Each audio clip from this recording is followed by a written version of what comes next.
Welcome back to another story on Infidelity Tales Lab. Before we begin, tell us, where in the world are you watching from? Now, let's dive into today's story. Chapter 1. The Perfect Facade. Alexander Beck adjusted his tie as he walked through the marble lobby of Meridian Capital, the investment firm he'd built from nothing over the past 15 years. At 43, he commanded respect in every boardroom from Manhattan to Los Angeles, his reputation for orchestrating complex mergers preceding him like a force of nature. What most people didn't know was that his expertise in corporate warfare came from an earlier education in actual warfare. 8 years in Army intelligence had taught him to read people, anticipate their moves, and strike when they least expected it.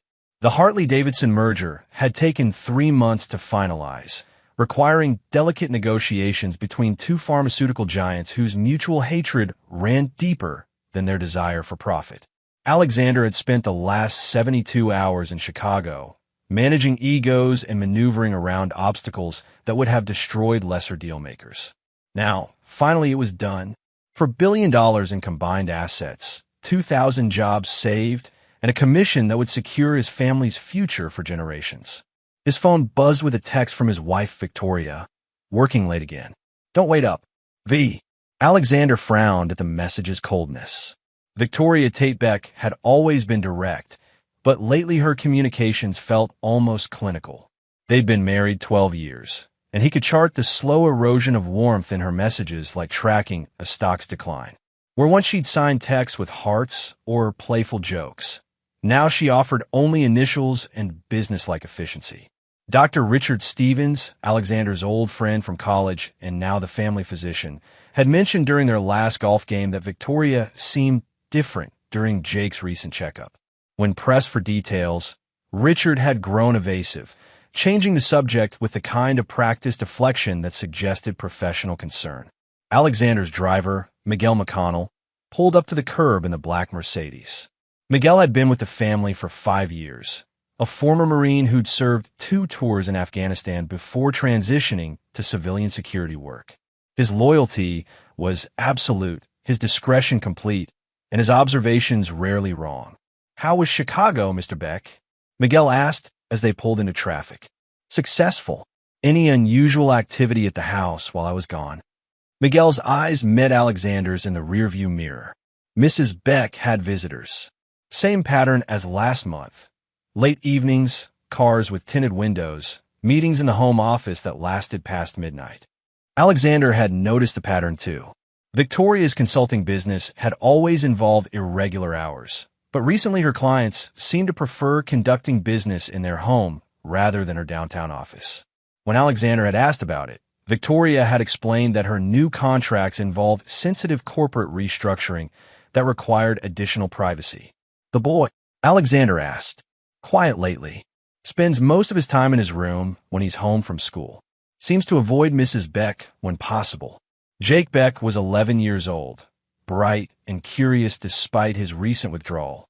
Alexander had attributed his son's introversion to typical preteen adjustment issues, but Miguel's observation suggested something more troubling.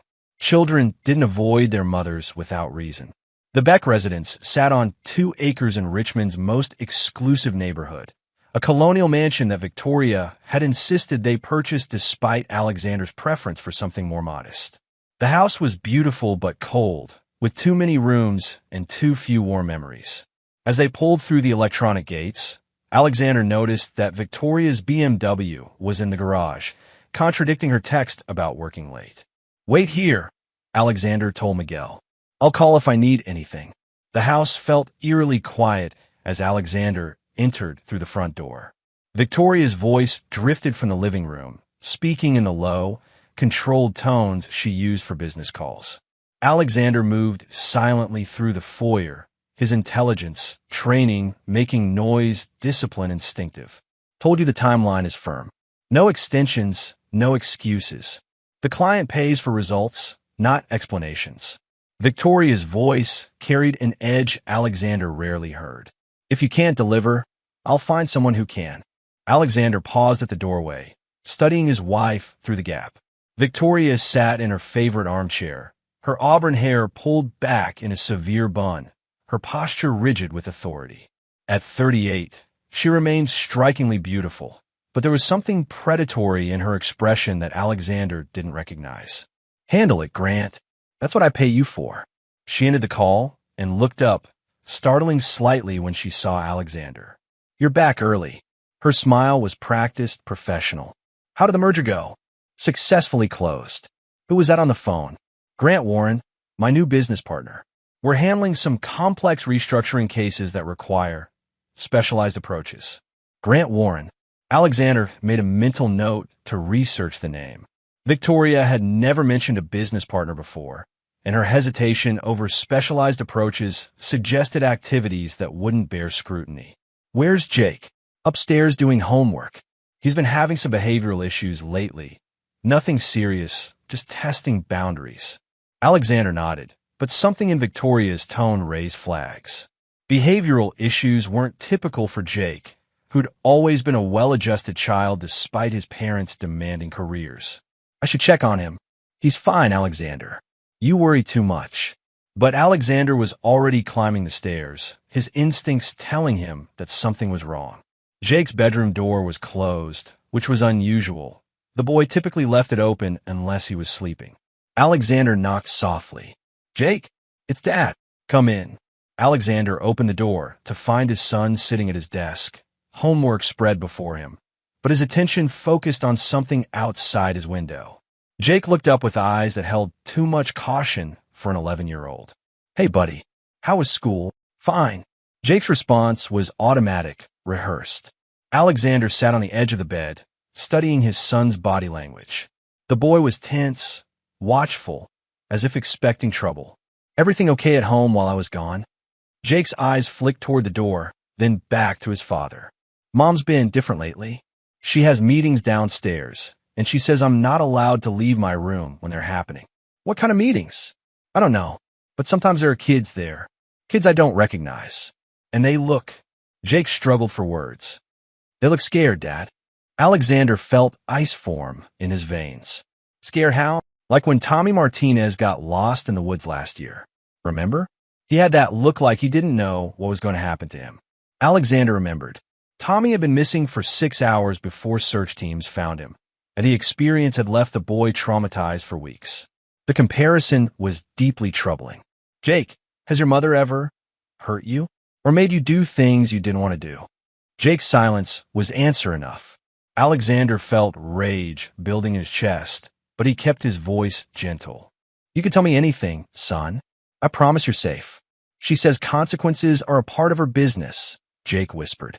"She says I need to learn about consequences if I want to be part of this family." The words hit Alexander like physical blows.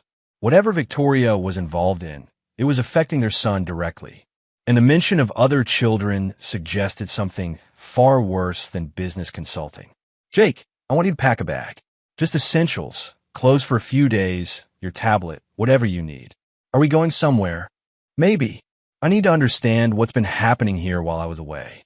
As Alexander helped his son pack, he was already planning his next moves.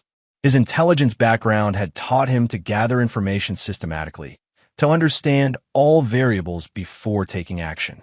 But his parental instincts were screaming that Jake was in immediate danger. Victoria Tate Beck had built a facade of respectability around something dark and twisted. Grant Warren was part of it, whatever it was. And somehow, children were involved, children who looked scared, according to Jake. Alexander had spent 15 years in corporate warfare, but this felt like the beginning of something far more personal and infinitely more dangerous. His wife wasn't just hiding business activities, she was hiding crimes. And she'd made the fatal mistake of involving their son. In intelligence work, the most dangerous enemies were those who looked like allies. Alexander was beginning to understand that he'd been living with the enemy for 12 years, and she'd been using their home as a base of operations. That was about to change. Chapter 2. The Discovery. Alexander waited until Victoria's BMW left the driveway the next morning before beginning his investigation. Jake was at school, Miguel was running errands, and Alexander had the house to himself for the first time in months. He started with Victoria's home office, a converted bedroom on the second floor that she kept locked when not in use. The lock was expensive, but not military grade. Alexander had it open in under 2 minutes using techniques learned in intelligence training. Victoria's office was meticulously organized, files arranged alphabetically, computer password protected, a safe built into the wall behind her desk. The computer proved more challenging. Victoria had implemented sophisticated security measures that suggested she was protecting more than client confidentiality. Alexander bypassed the login screen using a USB drive loaded with extraction software, a gift from his former colleagues in intelligence who transitioned to private sector work. What he found made his blood run cold. Financial records showed payments from offshore accounts totaling over $2 million in the past 18 months. The money came from shell companies registered in countries known for lax banking oversight. Most disturbing were the payment descriptions: procurement services, transportation coordination, inventory management. The terminology suggested human trafficking. Alexander photographed everything, uploading files to an encrypted cloud account. Victoria's email history revealed communications with Grant Warren that confirmed his worst fears. Children were being bought, sold, and transported through a network that Victoria helped coordinate. The behavioral issues she'd mentioned about Jake weren't discipline problems. They were preparation for something unspeakable. A folder labeled Local Inventory contained photographs that made Alexander's vision blur with rage. Dozens of children, ages 8 to 14, photographed in sterile environments with identification numbers. Jake wasn't among them, but Alexander recognized several faces from missing persons reports he'd seen on the news. The safe behind Victoria's desk contained passports, cash, and a handgun. But more importantly, it held contracts and shipping manifests that revealed the scope of the operation. Victoria wasn't just a participant. She was a regional coordinator for what appeared to be an international trafficking network. Alexander was photographing the shipping manifests when he heard a car in the driveway. Through the window, he saw Victoria's BMW returning unexpectedly. He had 30 seconds to secure the office and get downstairs before she entered the house. He closed the safe, relocked the office door, and was in the kitchen making coffee when Victoria walked through the front door. "Forgot some files," she called out, her footsteps heading directly upstairs. Alexander waited, listening for signs that she'd detected his intrusion. The office door opened and closed. Drawers slid open. A minute later, Victoria came downstairs carrying a briefcase. "Busy day?" Alexander asked, keeping his voice casual. "Client emergency. I might be late tonight." She paused at the door, studying his face. "You look tired. Everything okay? Just jet lag. I'll probably turn in early." After Victoria left, Alexander called Miguel and arranged for Jake to stay with Alexander's sister in Baltimore for the weekend. He told Jake it was a surprise visit, but the boy seemed relieved to be leaving the house. That evening, Alexander contacted Dr. Richard Stevens. "Richard, I need you to do something for me, and I need you to ask no questions." "That sounds ominous. Come to my house tomorrow, around 7 p.m. Victoria will be out, but I want you to examine Jake when he gets back from Baltimore. Look for signs of abuse, physical, psychological, anything that suggests he's been harmed." "Alexander, what's going on?" "I can't explain yet, but I think Jake is in danger, and I need medical documentation of his condition before I take action." "What kind of action?" "The kind that ends threats permanently." Richard was quiet for a moment. "I'll be there." The next day, Alexander used his business connections to research Grant Warren's background. What he found was a pattern of association with organized crime figures, missing persons cases, and unexplained wealth. Warren had been arrested twice for human trafficking, but never convicted. His charges mysteriously dropped due to insufficient evidence and procedural errors. More disturbing was Warren's connection to a network of wealthy clients who paid premium prices for specialized services involving children. The network operated internationally, using legitimate businesses as fronts for trafficking operations. Victoria's consulting firm was one of those fronts. Alexander was studying financial records when Miguel called with an update. "Mr. Beck, Mrs. Beck just left the house with several suitcases. She told me she'd be away on business for the next few days." "Did she say where?" "Chicago." "But, sir, I followed her to the airport. She didn't board a commercial flight. Private jet, no flight plan filed. Victoria was running, which meant she'd either detected Alexander's investigation or received warning from someone in her network. Either way, Alexander's window for gathering evidence was closing. He called Richard Stevens and asked him to come immediately rather than waiting for evening. Bring your medical bag and be prepared to document everything you see. This might be the only chance we get. Richard arrived 30 minutes later, his expression grim. Alexander, I need to tell you something before we continue. I've been concerned about Jake for months. During his last checkup, I noticed signs of psychological trauma, hypervigilance, difficulty sleeping, anxiety responses to certain questions. What kind of questions? Questions about his home life, about his relationship with his mother. When I asked if he felt safe at home, he shut down completely. Alexander felt the last pieces of restraint crumble. What else? Physical signs that suggested stress-induced illness. Stomach problems, headaches, changes in appetite. Classic symptoms of a child living in fear. But you didn't report it. I had no proof of abuse, and Victoria convinced me it was related to school stress and your travel schedule. I should have trusted my instincts. Alexander led Richard upstairs to Jake's room, pointing out details he'd noticed during his investigation. A lock on the inside of Jake's door that was clearly installed recently, blackout curtains that blocked outside view, and a small camera hidden in the ceiling light fixture. She was monitoring him, Alexander said, keeping him isolated and under surveillance. Richard examined the camera with growing horror. This isn't parental concern. This is containment. They were discussing the implications when Alexander's phone rang. Jake's school was calling. Mr. Beck? This is Principal Chapman. I'm afraid there's been an incident involving Jake. What kind of incident? He collapsed during lunch. He's conscious now, but he seems disoriented and frightened. We've called an ambulance. Alexander felt the world shift around him. We'll meet you at the hospital. As they drove to the hospital, Richard made an observation that would prove prophetic. Alexander, if Victoria is involved in trafficking, and if she was preparing Jake for that network, his collapse might not be medical. It might be a response to whatever they've been doing to condition him. What do you mean? Psychological breaking, physical conditioning, drug administration.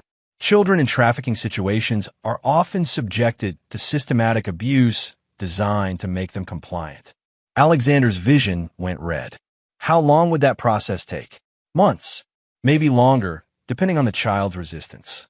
Which meant Victoria had been abusing their son systematically while Alexander was traveling for business, believing his family was safe at home.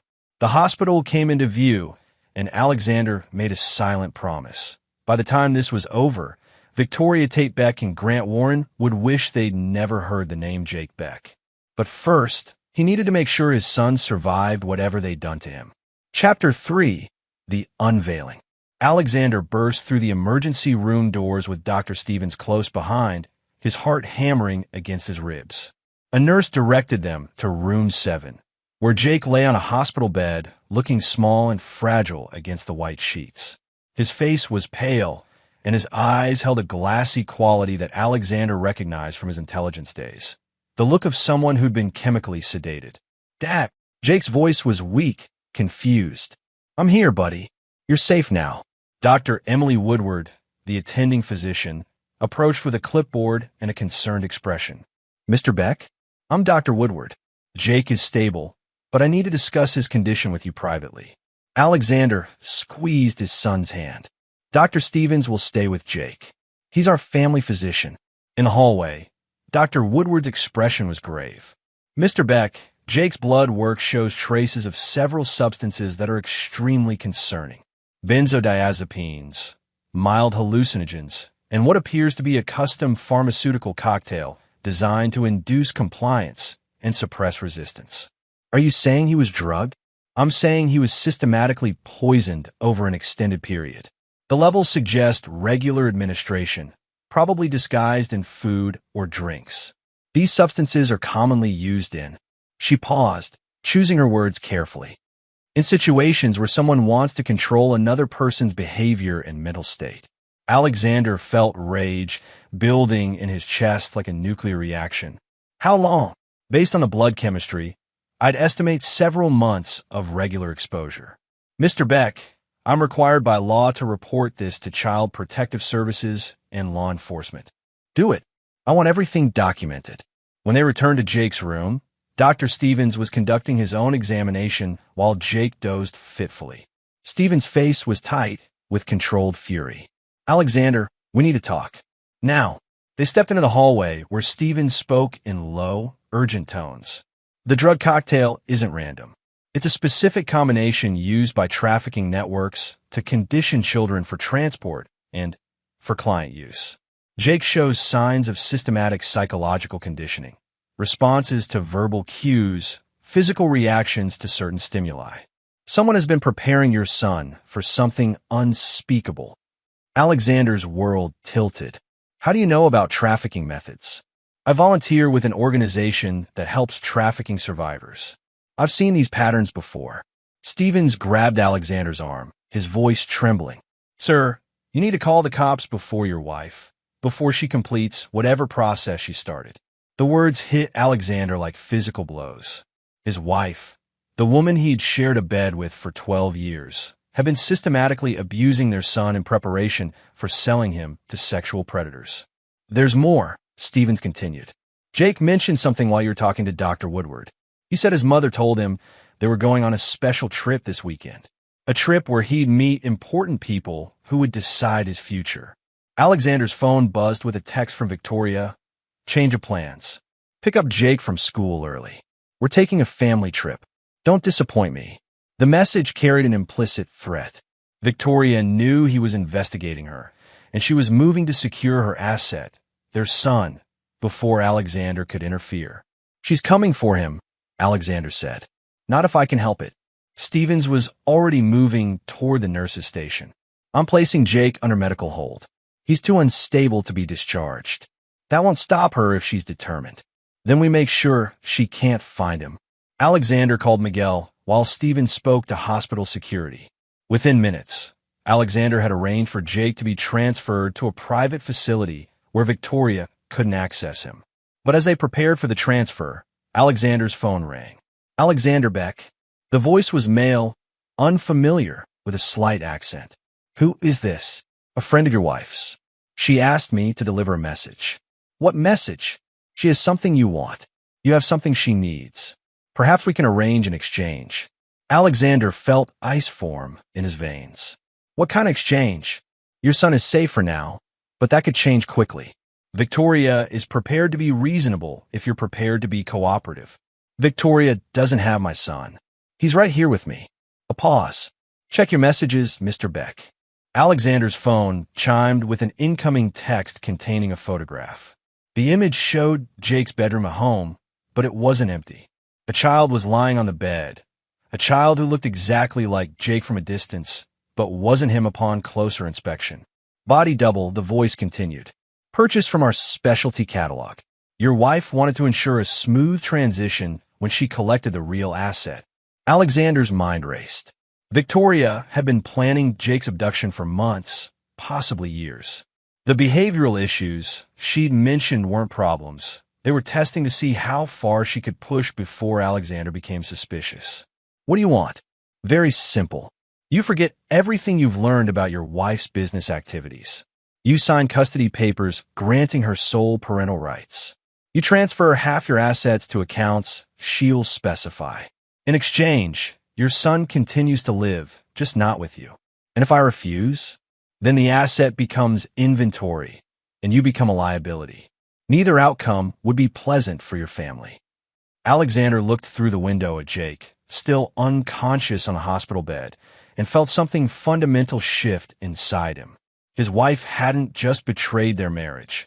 She'd been grooming their son for sexual slavery, while Alexander built a fortune to support the family he thought he was protecting. I need time to consider your offer. You have until tomorrow night. Victoria will call with final instructions. Alexander ended the call and turned to Stevens, who'd been listening with growing horror. They're going to kill you both regardless, Stevens said. You realize that, right? You've seen too much. and Jake can identify them. I know. So what are you going to do? Alexander looked at his unconscious son, thinking about the years of business trips while Victoria had unlimited access to systematically abuse Jake. Thinking about the children in those photographs, the offshore accounts, the network of predators who paid premium prices for innocence. I'm going to remind them why Army intelligence officers are trained to win wars, not just battles. Alexander, Dr. Stevens, how many trafficking survivors have you worked with? Dozens. What? How many of their abusers faced real consequences? Stevens was quiet. Very few. The networks are too sophisticated, too well-connected. Most survivors never see justice. That's about to change. Alexander pulled out his phone and began making calls. The first was to his former commanding officer, Colonel Rodney Cooper, now retired and running a private security firm. Rodney? It's Alexander Beck. I need a favor, and I need it off the books. What kind of favor? The kind that involves ending threats to children. Permanently. Within an hour, Alexander had assembled a team of former intelligence operatives and special forces personnel who specialized in what the government couldn't officially handle. Victoria Tate Beck and Grant Warren had built their network using money, fear, and the assumption that their victims would be too powerless to fight back. They were about to learn the difference between being powerful and being dangerous. And Alexander Beck had never been more dangerous in his life. Chapter 4. The Network Exposed. Alexander established his command center in a secure location 40 miles outside Richmond, a decommissioned military facility that Colonel Cooper's security firm used for training exercises. The building's soundproofed rooms and sophisticated surveillance equipment made it perfect for the kind of operation Alexander was planning. His team consisted of 5 specialists: Colonel Cooper himself, an expert in psychological warfare; Phil Bailey, a former NSA analyst who could penetrate any digital security system; Mitch Simon, a demolitions expert with a talent for making problems disappear; Peter Chapman, a master of surveillance and infiltration; and Loren Root, whose expertise in interrogation techniques had made him legendary in intelligence circles. What we're dealing with, Alexander explained to his team, is a trafficking network that's been operating for at least 3 years. My wife, Victoria, coordinates regional operations. Her partner, Grant Warren, handles enforcement and client relations. They have connections to organized crime, political protection, and international networks. Phil Bailey looked up from his laptop, where he'd been analyzing the evidence Alexander had gathered. The financial structure is sophisticated. They're moving money through 17 different shell companies across 9 countries. Conservative estimate puts their operation at $50 million annually. How many children? Cooper asked. Based on the documentation, I found approximately 200 active cases across the Mid-Atlantic region. Ages 8 to 16, both domestic and international acquisitions. The room fell silent. Even seasoned operators had limits to what they could process emotionally. What's the primary objective? Chapman asked. Complete destruction of the network. No survivors, no loose ends, no possibility of reorganization. And secondary objectives? Recovery of the children, evidence preservation for law enforcement, and elimination of political protection. Loren Root studied the photographs Alexander had taken from Victoria's safe. The political connections are extensive. 3 congressmen, a federal judge, 2 state senators, and multiple law enforcement officials. Taking down the network means taking down people with the power to retaliate. Then we make sure they can't retaliate. Alexander's phone buzzed with an encrypted message from an unknown number. Package delivered. Inspection at midnight. Location to follow. The message was accompanied by an address in rural Virginia and instructions for arriving undetected. Victoria was setting up the promised exchange. Jake's life for Alexander's silence and money. It's a trap, Cooper said after reading the message. Of course it is, but it's also an opportunity to get inside their operation. Alexander, they're not planning to honor any agreement. The moment you show up, you're dead. Maybe, but they don't know what I've learned or who I've contacted. They think they're dealing with a desperate father who'll do anything to save his son. Aren't you? Alexander was quiet for a moment. I'm a desperate father, but I'm also someone who spent 8 years learning how to destroy enemies who hide behind walls and money and political connections. Victoria made a critical error in judgment.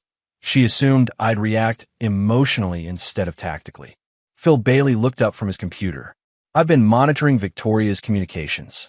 She's in contact with a client who's scheduled to inspect the merchandise tonight. The financial transfer for Jake is set at $2 million. Alexander felt rage build in his chest, but his voice remained calm. Then we give them what they're expecting. What do you mean? We let Victoria think she's won. We allow the meeting to proceed. But instead of exchanging Jake for money and silence, we use the gathering to identify everyone in their network. Chapman nodded slowly. Surveillance operation. Let them expose themselves. More than surveillance. Elimination. Alexander outlined his plan. Instead of going to the meeting himself, he would send Mitch Simon disguised as Alexander, wearing body armor and equipped with recording equipment. Meanwhile, Chapman would infiltrate the location hours earlier to establish overwatch positions. Phil Bailey would monitor all electronic communications, and Loren Root would position himself to interrogate any survivors. What about the children who are already in the system? Cooper asked. Simultaneous raids on all known locations. We hit everything at once. Transportation hubs, safe houses, client locations, financial centers. By dawn tomorrow, there won't be enough left of their network to threaten anyone. The team spent the afternoon coordinating with law enforcement contacts who could be trusted. FBI agents Cooper had worked with local detectives who specialized in child crimes, federal prosecutors who've been frustrated by political interference in trafficking cases. At 6 p.m., Alexander received another message from Victoria. Cabin on Route 301, mile marker 47. Come alone. Bring signed custody documents and bank transfer confirmations. Jake will be returned unharmed if you comply fully. The location was perfect for what Alexander had planned, isolated, with multiple approach routes and escape paths. Chapman departed immediately to establish surveillance positions, while Phil Bailey began monitoring all cell phone traffic in the area. At 8 p.m., Alexander's phone rang. Victoria's voice was cold, businesslike. Alexander, I trust you've prepared everything we discussed. The papers are signed. The money's ready to transfer. Good. I want you to understand something before tonight's meeting. What you've discovered about my business activities, that stays between us. If you ever consider exposing what you've learned, remember that I know people who specialize in making problems disappear. I understand. Do you? Because I'm not just talking about you, Alexander. I'm talking about anyone you might have confided in. Your sister in Baltimore, for example. Dr. Stevens. Even Colonel Cooper. Alexander felt ice form in his veins. Victoria knew about his team, which meant she'd been monitoring his communications or had sources inside law enforcement. How long have you known? Known what? That my husband was a former intelligence officer? I've known since before we were married, Alexander. Did you really think someone like me would choose a partner randomly? The implication hit him like a physical blow. You targeted me. I recruited you. Your background, your resources, your legitimate business activities, all perfect cover for my operations. For 12 years, you've been providing exactly what I needed: respectability, financial networks, and geographic mobility. And Jake, insurance. A way to ensure your continued cooperation if you ever became problematic. Alexander realized that his marriage, his family, his entire adult life had been an elaborate deception designed to serve Victoria's criminal enterprise. She hadn't just betrayed him, she'd never been anything other than his enemy. See you at midnight, darling. The line went dead, and Alexander sat in silence for several minutes, processing the full scope of Victoria's manipulation. Then he activated his team's communication system. Change of plans. This isn't just about destroying a trafficking network. It's about eliminating a counterintelligence operation that's been running for over a decade. What do you mean? Cooper asked. Victoria didn't just happen to become involved in trafficking. She's been using it as cover for something larger: recruitment, blackmail, political control. We're not just taking down criminals. We're taking down a spy network that's been operating in plain sight. The mission parameters had shifted, but Alexander's resolve remained absolute. Victoria Tate Beck had used their son, their marriage, and their shared life as weapons against innocent children. Tonight, she would learn that some weapons were designed to cut both ways. Chapter 5. The Hunter's Moon. At 11:30 p.m., Alexander's team was in position around the cabin on Route 301. Chapman had established overwatch from a tree line 300 yards east, with clear sight lines to all approaches. Phil Bailey monitored electronic communications from a van parked 2 miles away, tracking every cell phone and radio transmission within a 5-mile radius. Loren Root had positioned himself near the access road, ready to intercept anyone attempting to escape. Mitch Simon, wearing body armor beneath clothes identical to Alexander's, approached the cabin according to the specified timeline. Hidden cameras and recording equipment would capture everything that happened inside, while Cooper coordinated the operation from the command vehicle. Alexander remained at the secure facility with Jake, who was recovering well from the drug treatments but still needed medical supervision. Dr. Stevens had agreed to stay with the boy while Alexander finished what Victoria had started. At 11:47 p.m., Chapman's voice crackled through the communication system. 3 vehicles approaching from the north. For occupants total, looks like Victoria, Grant Warren, and 2 unknown males. Alexander watched through the hidden cameras as Victoria entered the cabin, followed by Warren and 2 men who carried themselves like professional security. Victoria looked confident, predatory, wearing the expression of someone who believed she held all the advantages. "Where's Beck?" Warren asked, scanning the shadows outside. "He'll be here." Alexander's nothing if not punctual. At exactly midnight, Mitch Simon emerged from the tree line, walking toward the cabin with the measured pace of someone trying to control their fear. Through the hidden cameras, Alexander watched Victoria's face light up with satisfaction. "Alexander, come in. We have much to discuss." Mitch entered the cabin, and Alexander's recording equipment captured everything that followed. "Where's my son?" Mitch asked, using Alexander's voice patterns. "Safe. For now." Victoria gestured to a laptop on the cabin's table. "Real-time video feed from our holding facility.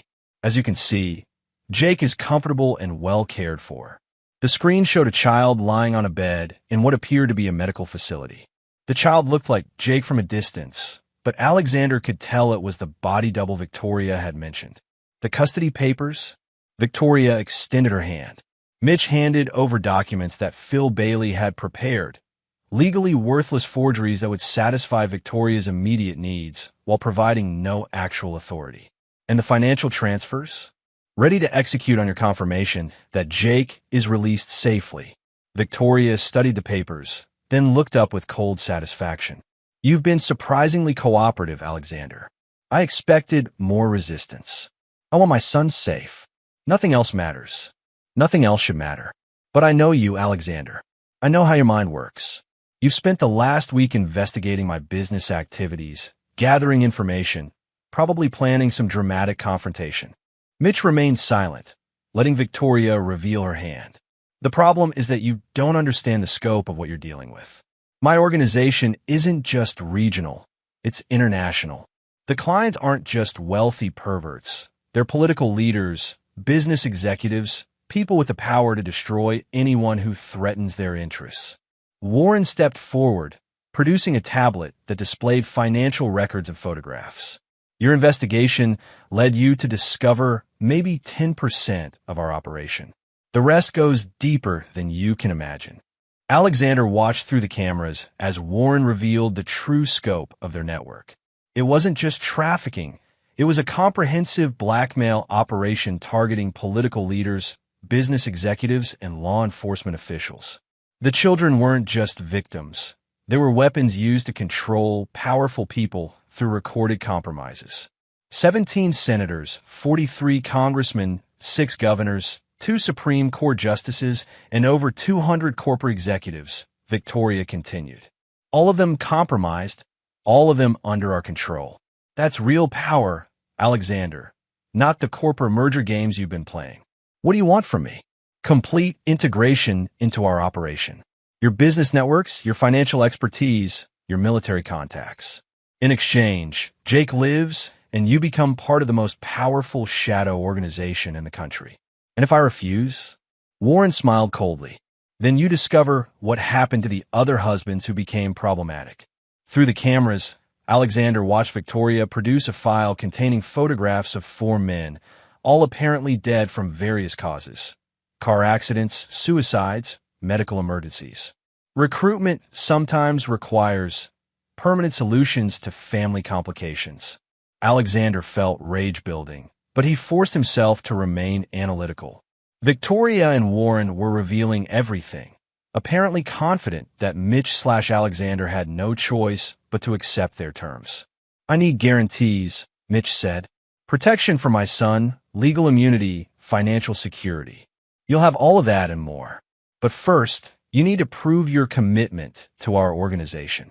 Victoria produced another laptop, this one displaying live video from what appeared to be a warehouse.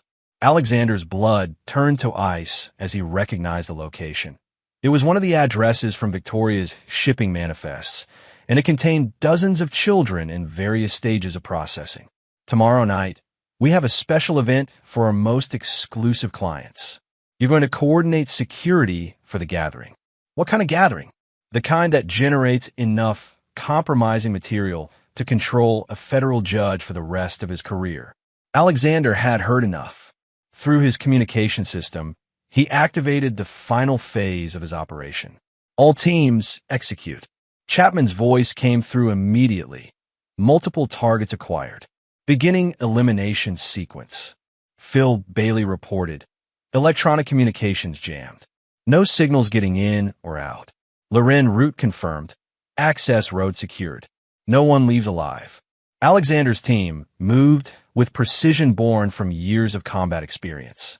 Warren and his security personnel were eliminated before they could draw weapons.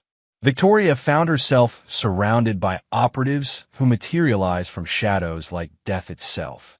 Through the cameras, Alexander watched Victoria's confidence crumble as she realized the scope of her miscalculation. "You're not Alexander Beck," she said to Mitch. "No." Alexander's voice came through hidden speakers. "But I am." Alexander entered the cabin wearing full tactical gear, followed by Cooper and 3 additional operators. Victoria backed against the wall, her composure finally cracking. "This is impossible. My contacts, my protection. Your contacts are under federal arrest as we speak. Your protection just learned what happens when they shield child traffickers from military intelligence operations." Phil Bailey's voice crackled through the communication system. "Primary target location secure. 47 children recovered alive. Network infrastructure completely destroyed." Alexander looked at his wife, the woman who had manipulated him for 12 years, who had systematically abused their son, who had built an empire on the suffering of children. "Victoria Tate Beck, you're under arrest for human trafficking, child abuse, conspiracy, and treason." Treason. The blackmail operation targeting federal officials constitutes espionage against the United States government. That carries special penalties. As federal agents entered the cabin to process the crime scene, Alexander felt a grim satisfaction. Victoria's network was destroyed, the children were safe, and the political officials who had enabled the operation were facing their own reckonings. But the night wasn't over yet. Alexander had one final message to deliver to anyone who might consider rebuilding what Victoria had created. Some lessons needed to be taught with permanent clarity. Chapter 6. Aftermath and Reckoning. Dawn broke over the Richmond skyline as Alexander sat in the FBI field office, watching through one-way glass as Victoria underwent her initial interrogation. She had maintained her composure through the arrest and processing, but Alexander could see cracks in her facade as the full scope of the federal charges became clear. Special Agent Roy Keller, who was leading the trafficking investigation, emerged from the interrogation room with a thick file of documents. "She's not talking," Keller said, demanded a lawyer and invoking her right to silence. "What about Warren's associates? Singing like canaries."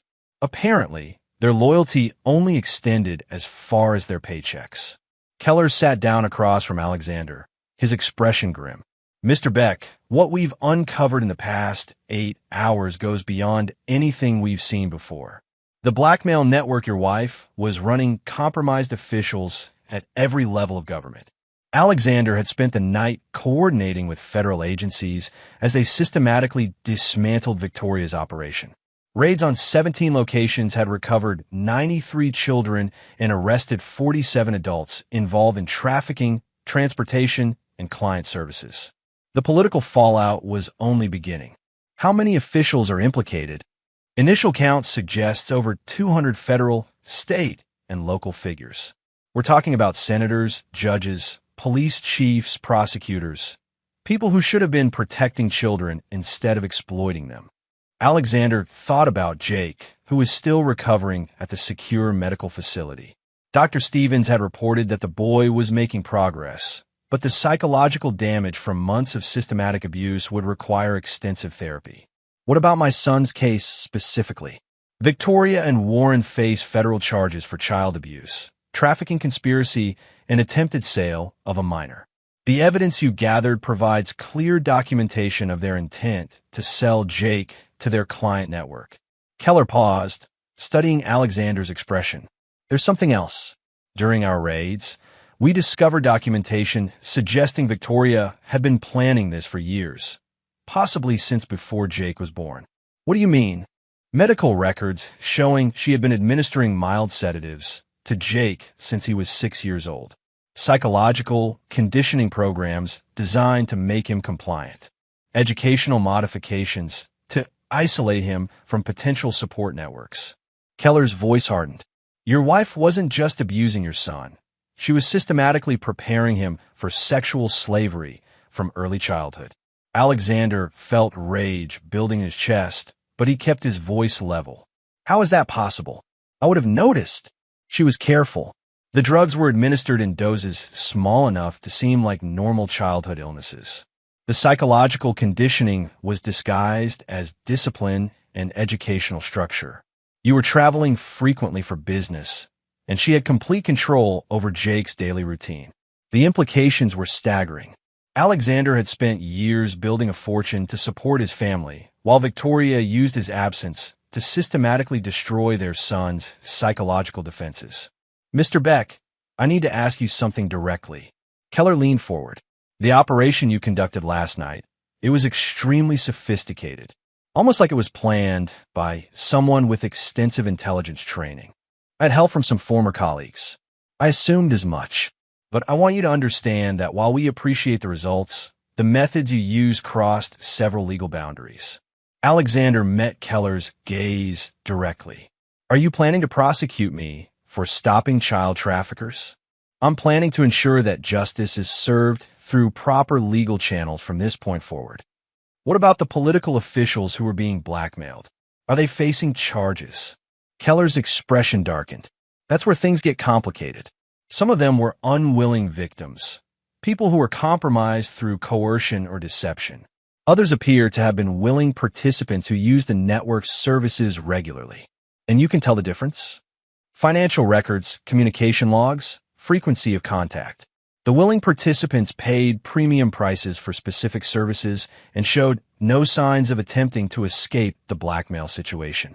Alexander understood the distinction, but he also understood that political pressure would protect some officials while sacrificing others. How many of the willing participants will actually face prosecution? Keller was quiet for a moment. As many as the evidence will support and political reality will allow.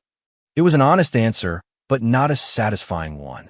Alexander had learned in intelligence work that justice and law enforcement didn't always align perfectly. His phone buzzed with a call from Dr. Stevens. Alexander, Jake's awake and asking for you. His cognitive function is improving rapidly now that the drugs are clearing his system. I'll be there in an hour. As Alexander prepared to leave the FBI office, Agent Keller handed him a business card.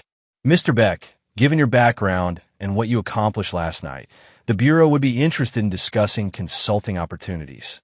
We handle a lot of cases involving organized crime and trafficking that could benefit from your particular expertise. I'll consider it. One more thing. Victoria's lawyer is already making noise about seeking custody of Jake pending her trial. Apparently, she's claiming you kidnapped him and that she was attempting to protect him from your dangerous associates. Alexander felt cold fury settle in his chest. She's claiming I kidnapped my own son. It won't hold up in court, especially given the evidence we've gathered. But it suggests she's planning to fight the custody issue aggressively. Then she's going to learn that some battles are decided outside courtrooms. Alexander left the FBI office and drove to the medical facility where Jake was recovering.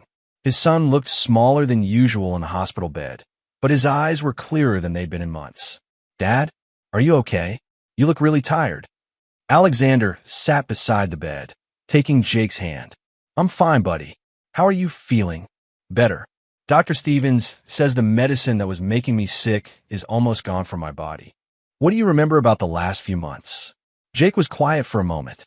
"Mom was giving me special vitamins that made me sleepy. She said they would help me grow stronger, but they made me feel weird and confused." "What else?" "She had friends over a lot.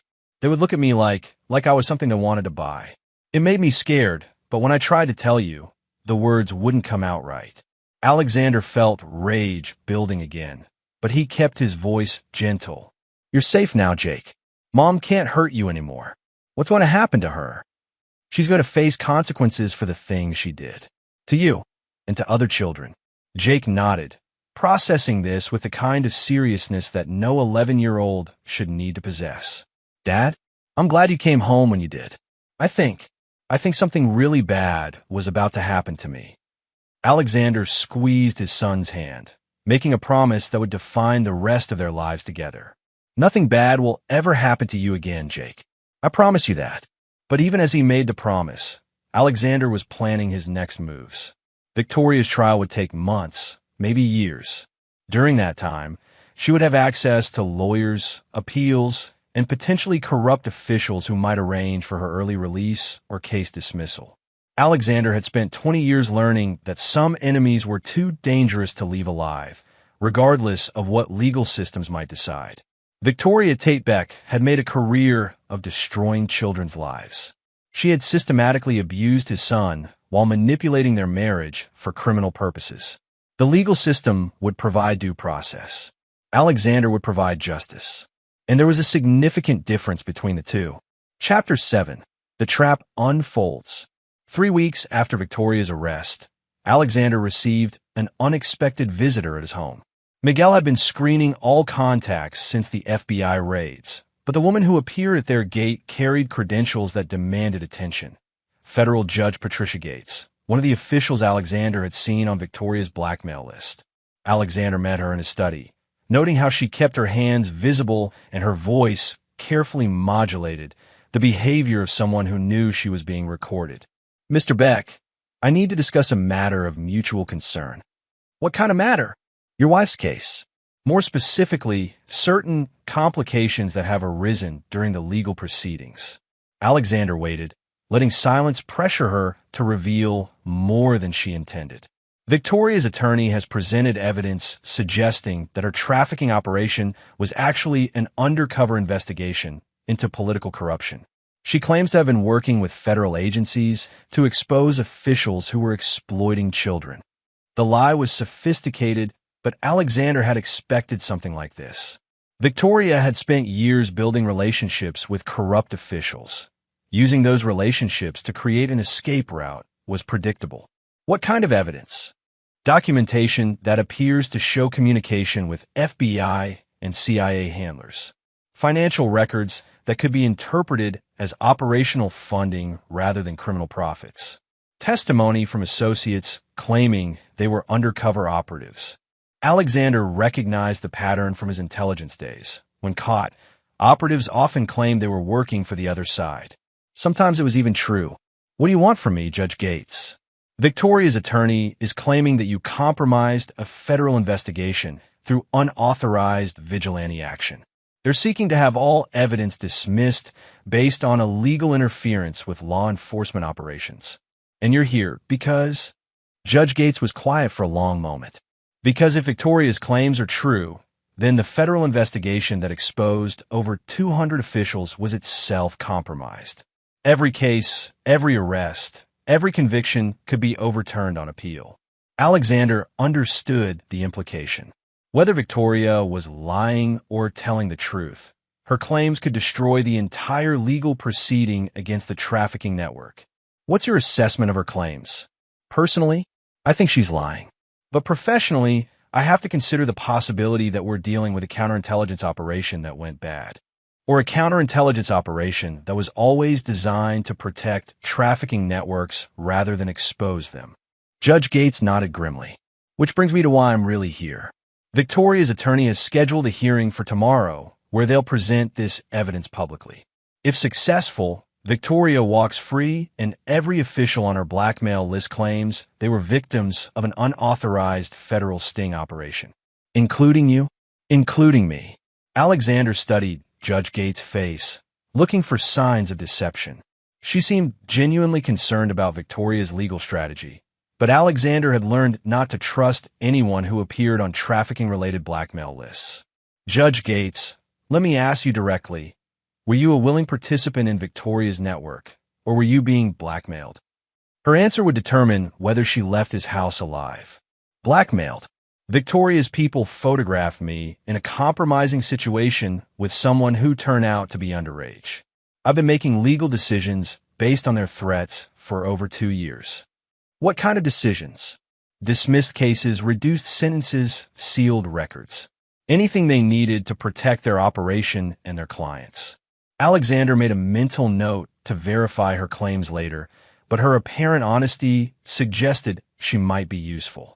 What do you propose we do about tomorrow's hearing? That depends on whether you're prepared to testify about what you discovered during your investigation and risk having the entire case dismissed if Victoria's claims are accepted, or ensure that the truth comes out regardless of her legal maneuvering. Alexander considered the options. Victoria's escape strategy was sophisticated but not perfect. If she was claiming to be an undercover operative, she would need to explain why she had been systematically abusing Jake and preparing him for sale.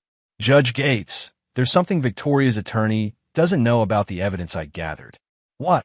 I have recorded conversations where Victoria explicitly discusses selling Jake to specific clients, not as part of any investigation, but as a personal transaction designed to eliminate him as a complication in her criminal operations. Judge Gates' expression shifted from concern to something approaching relief. That would destroy her undercover operative defense. It would, but I've been holding that evidence in reserve. Why? Alexander was quiet for a moment, considering how much to reveal. Because I wanted to see who would try to help her escape justice. Corrupt officials supporting her claims, defense attorneys with suspicious funding sources, federal agents who might be compromised. You're saying this entire legal proceeding has been a trap? I'm saying that catching traffickers is only half the battle. The other half is identifying everyone who enables them. Judge Gates was silent for several minutes, processing the implications. Mr. Beck, if you testify tomorrow with that evidence, Victoria's defense collapses completely. But it also means exposing whatever operation you've been running to identify compromised officials. I'm prepared for that. Are you prepared for the consequences? Some of the people on Victoria's list have enough power to make your life very difficult, even from prison.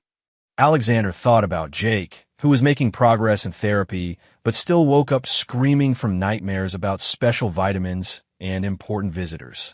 Judge Gates, let me ask you something. How many children do you think will suffer if Victoria's network is allowed to reorganize under new leadership? I don't know. Neither do I. But I know it's more than zero, which means the consequences of action are preferable to the consequences of inaction. The next morning, Alexander arrived at the federal courthouse wearing his best suit and carrying a briefcase containing evidence that would either ensure Victoria's conviction or trigger his own arrest for obstruction of justice. The hearing room was packed with reporters, federal agents, and observers from various political offices. Victoria sat at the defense table wearing an orange jumpsuit, but maintaining the composed expression of someone who believed she held the winning hand. When called to testify, Alexander approached the witness stand with the quiet confidence of someone who had spent years preparing for this moment. Victoria's attorney, William Andrews, began his questioning with barely concealed aggression.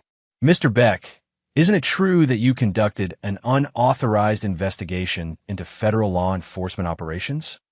No. Isn't it true that you used former military personnel to interfere with ongoing federal investigations? No. Then how do you explain the systematic destruction of evidence and elimination of witnesses that occurred during your vigilante operation?" Alexander looked directly at Victoria, noting how her expression had shifted from confidence to concern. "I can explain it very simply. I have recorded conversations where my wife explicitly discusses selling our 11-year-old son to sexual predators for $2 million. Would you like me to play those recordings for the court?" The courtroom erupted in chaos as Andrews realized his client's defense had just collapsed completely. Victoria's claims about being an undercover operative couldn't explain why she was recorded planning to sell her own child. But Alexander wasn't finished. As the judge restored order, he produced additional evidence that would ensure Victoria never had another opportunity to hurt children. "Your Honor, I also have documentation showing that Mrs. Beck has been systematically drugging our son for over 5 years, along with detailed plans for his psychological conditioning and eventual sale to specific clients." Victoria's face went white as she realized the scope of Alexander's evidence. Her attorney was frantically flipping through papers, looking for some way to salvage a defense that had just been obliterated. Alexander continued his testimony for 3 hours, methodically destroying every aspect of Victoria's claims while presenting irrefutable evidence of her crimes. By the time he stepped down from the witness stand, Victoria's fate was sealed.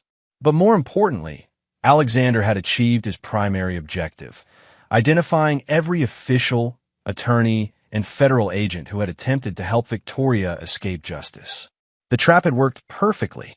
Now came the consequences. Chapter 8. Justice Served. The verdicts came down exactly 6 months after Alexander's testimony. Victoria Tate Beck, life in prison without possibility of parole on 47 counts of human trafficking, child abuse, and conspiracy. Grant Warren, death penalty for murder during trafficking operations. 17 political officials, sentences ranging from 10 years to life, depending on their level of participation.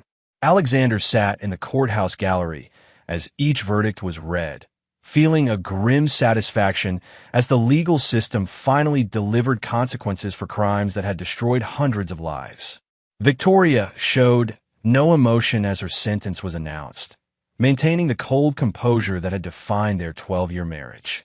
But Alexander's work wasn't finished. During the 6 months of legal proceedings, he had continued gathering intelligence on the broader network that had enabled Victoria's operations. What he discovered was a system of corruption that extended far beyond individual criminals to include institutional failures at every level. Federal agencies had ignored warnings about trafficking operations.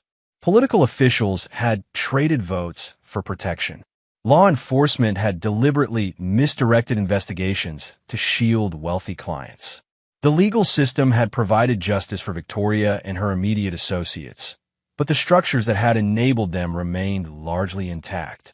Alexander had decided that those structures needed to be dismantled permanently. His opportunity came when Special Agent Keller contacted him about consulting on a new trafficking case in Baltimore.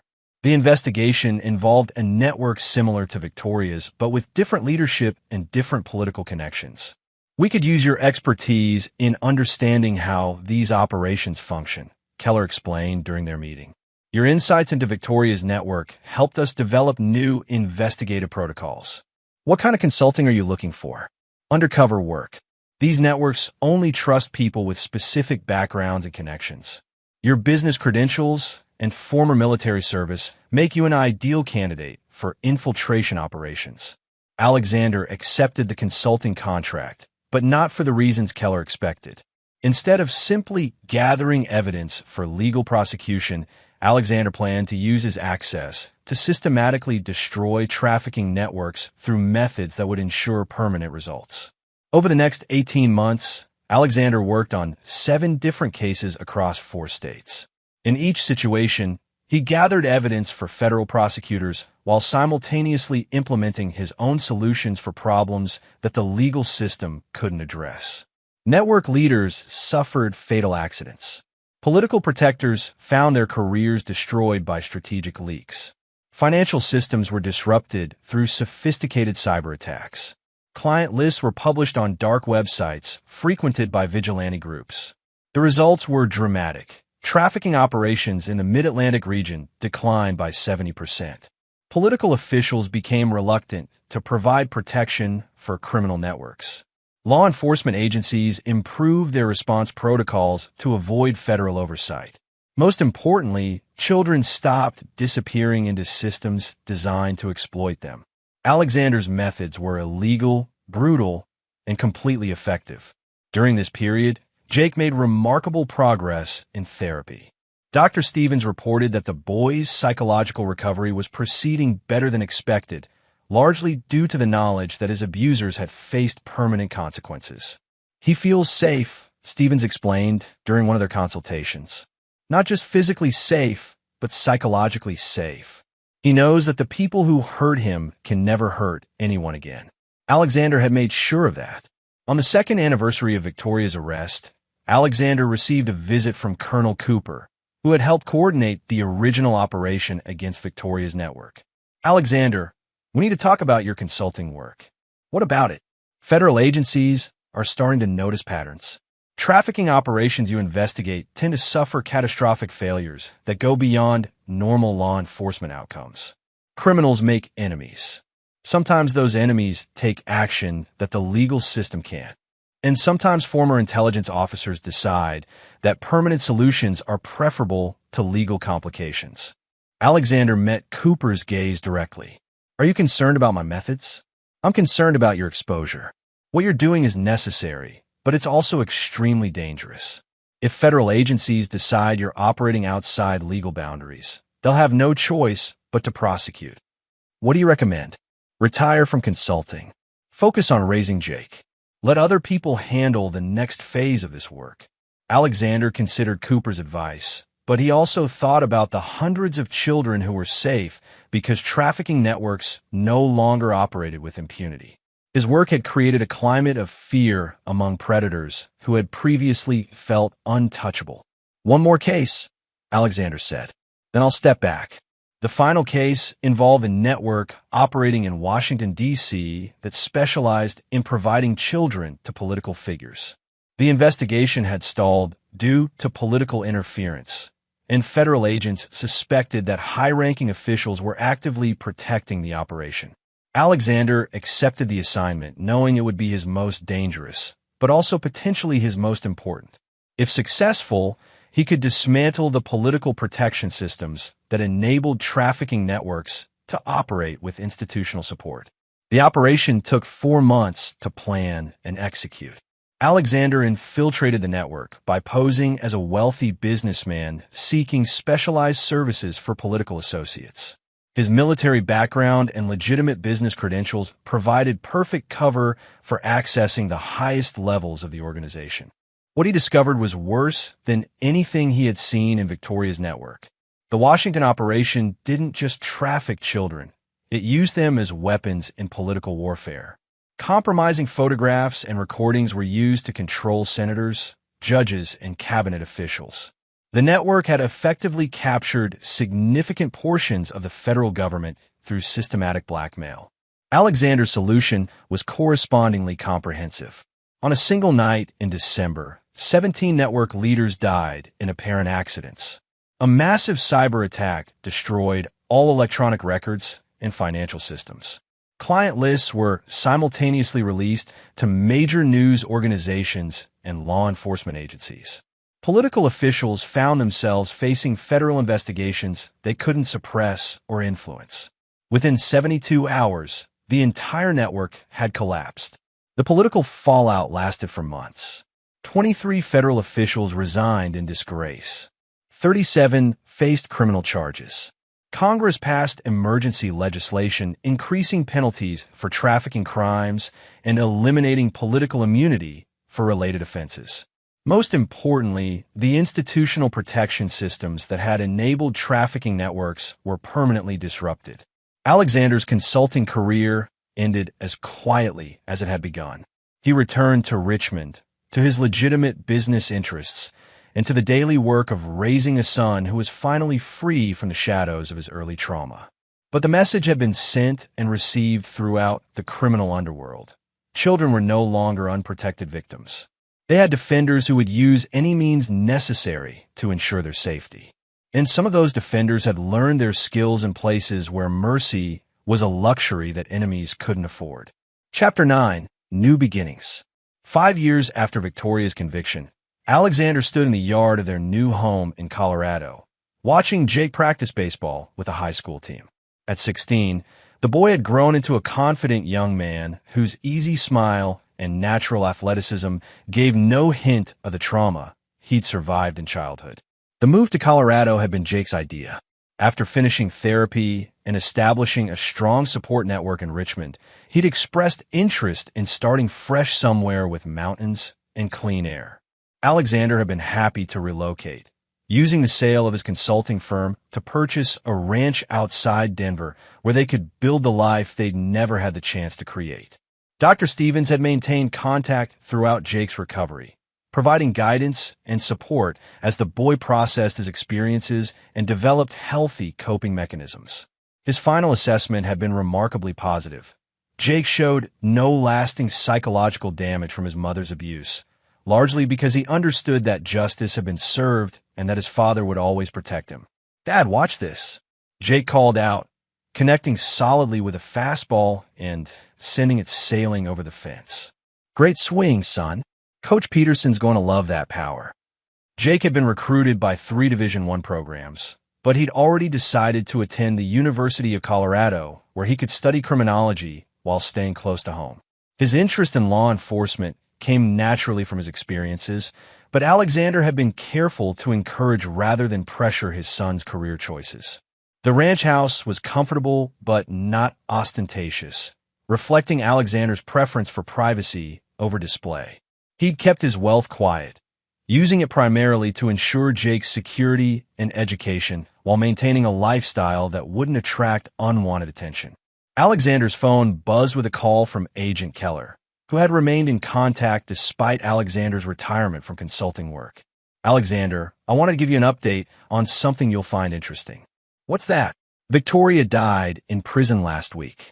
Apparent suicide, though there are some questions about the circumstances." Alexander felt no emotion beyond mild satisfaction. "Questions?" "She was found hanging in her cell, but the autopsy showed evidence of struggle. Other inmates reported hearing arguing earlier that evening." "Any investigation?" "Officially, yes.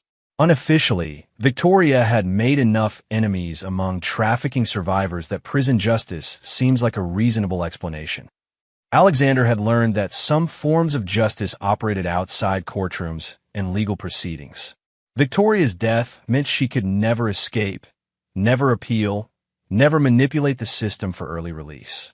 "How's the trafficking situation overall?" "Significantly improved. The networks you helped dismantle haven't reorganized, and new operations are much smaller and less sophisticated. Your work created a climate where trafficking is genuinely dangerous for the criminals involved." "Good. Alexander, there's something else. The FBI has been tracking some unusual activities in international trafficking networks. Operations being systematically destroyed by unknown actors using military-grade tactics. Any thoughts on who might be responsible?" Alexander smiled grimly. "Sounds like someone learned that protecting children requires permanent solutions. The methods are remarkably similar to what happened with Victoria's network, almost like they were planned by someone with extensive intelligence training, or by someone who understands that some enemies are too dangerous to leave alive." Keller was quiet for a moment. "Well, whoever's responsible, they're getting results. Child trafficking in North America has declined by over 60% in the past 5 years." After the call ended, Alexander walked to his home office where he maintained files on international trafficking networks that were still operating. His retirement from official consulting hadn't ended his interest in protecting children. It had simply made his methods more direct and less encumbered by legal constraints. The network he was currently studying operated out of Eastern Europe, trafficking children throughout the international market. The leaders were protected by corrupt government officials and sophisticated security measures that made traditional law enforcement ineffective. But Alexander had learned that no security measures were sufficient against someone with unlimited resources and complete commitment to permanent solutions. His phone rang again, this time with a call from Jake. "Dad, I'm staying for extra practice tonight. Coach wants to work on my defensive positioning." "Sound good. I'll pick you up at 8. Actually, Sarah's mom is driving her home anyway, so she can drop me off. That way you don't have to make the trip." Alexander smiled at his son's consideration. Jake had developed into a thoughtful young man who balanced independence with respect for family commitments. "Okay, but call when you're on your way home." "Will do. Love you, Dad." "Love you too, son." As evening approached, Alexander prepared for the kind of work that had become his true calling. The Eastern European network had operations in 12 countries, generated over $200 million annually, and destroyed thousands of children's lives every year. Within 6 months, it would cease to exist. Alexander had learned that some problems required business solutions, negotiation, compromise, legal frameworks. Other problems required military solutions, precise application of overwhelming force against enemies who understood only strength. Child trafficking fell into the second category. The phone call came at exactly 9:15 p.m. as Alexander was finalizing his operational planning. "Mr. Beck, this is Colonel Nicholas Weeks, U.S. Special Operations Command. We need to meet." "About what?" "About a job offer that would allow you to continue your current activities with official sanction and unlimited resources." Alexander set down his files and walked to the window overlooking the ranch where he'd built a new life with his son. "What kind of job offer?" "The kind that involves protecting children on a global scale using methods that traditional law enforcement can't employ." Alexander thought about Jake, who was building his own future based on justice and protection rather than victimization and fear. He thought about Victoria, whose death had closed a chapter but not ended the story. He thought about the thousands of children who were still trapped in networks that operated with impunity because no one was willing to use truly effective methods. "When do we meet?" "Tomorrow. There's a situation in Thailand that requires immediate attention." Alexander looked at the files on his desk. Intelligence on trafficking networks that would continue destroying lives until someone with sufficient commitment decided to end them permanently. "I'll be there." As he prepared for what would likely be his final transition from private citizen to active operator, Alexander felt the same certainty that had guided him through Victoria's destruction and everything that followed. Some enemies could be negotiated with, some could be reformed, some could be contained through legal measures. Others simply needed to be eliminated. Alexander Beck had become very good at making those distinctions, and even better at implementing the solutions that each situation required. The war for children's safety would never truly end, but Alexander had learned that some battles could be won so decisively that the enemy never recovered. Tomorrow, he would begin winning a new set of battles. Tonight, he would enjoy dinner with his son, secure in the knowledge that their life together had been built on a foundation of justice that no enemy could ever destroy. Some stories ended with forgiveness and reconciliation. This one ended with the understanding that evil required permanent consequences, and that some fathers were willing to become whatever was necessary to protect the children who depended on them. Alexander Beck had found his true calling, and it would define the rest of his life. 10 years later, Jake Beck would graduate from the FBI Academy and begin his own career protecting children from predators. He would never know the full extent of his father's international activities, but he would understand that some forms of justice operated outside courtrooms and legal systems. Alexander Beck's official record would show a successful businessman who consulted occasionally on federal trafficking cases. His unofficial record would be written in the destroyed networks and eliminated threats that made the world safer for innocent children. Victoria Tate Beck's network would never be rebuilt. The fear that Alexander had created among trafficking organizations would persist for decades, making criminal operations too dangerous and unprofitable to sustain. And in a ranch house in Colorado, a father and son would continue building a life based on the understanding that family is defined not by blood, but by the willingness to sacrifice everything to protect the people who matter most. This was a story about consequences. The consequences of evil, the consequences of courage, and the consequences of refusing to accept that some enemies deserve mercy. Alexander Beck had learned to deliver all three types of consequences with equal precision, and the world was better for it. And there you have it. Another story comes to an end. What did you think? I'd love to hear your thoughts in the comments below. If you enjoy this story, consider joining our community by subscribing. It means the world to us. For more stories like this one, check out the recommended videos on screen. And I'll see you there. Welcome back to another episode of Infidelity Tales Lab. We're thankful for your continued viewership. Before we begin, tell us, where in the world are you watching from?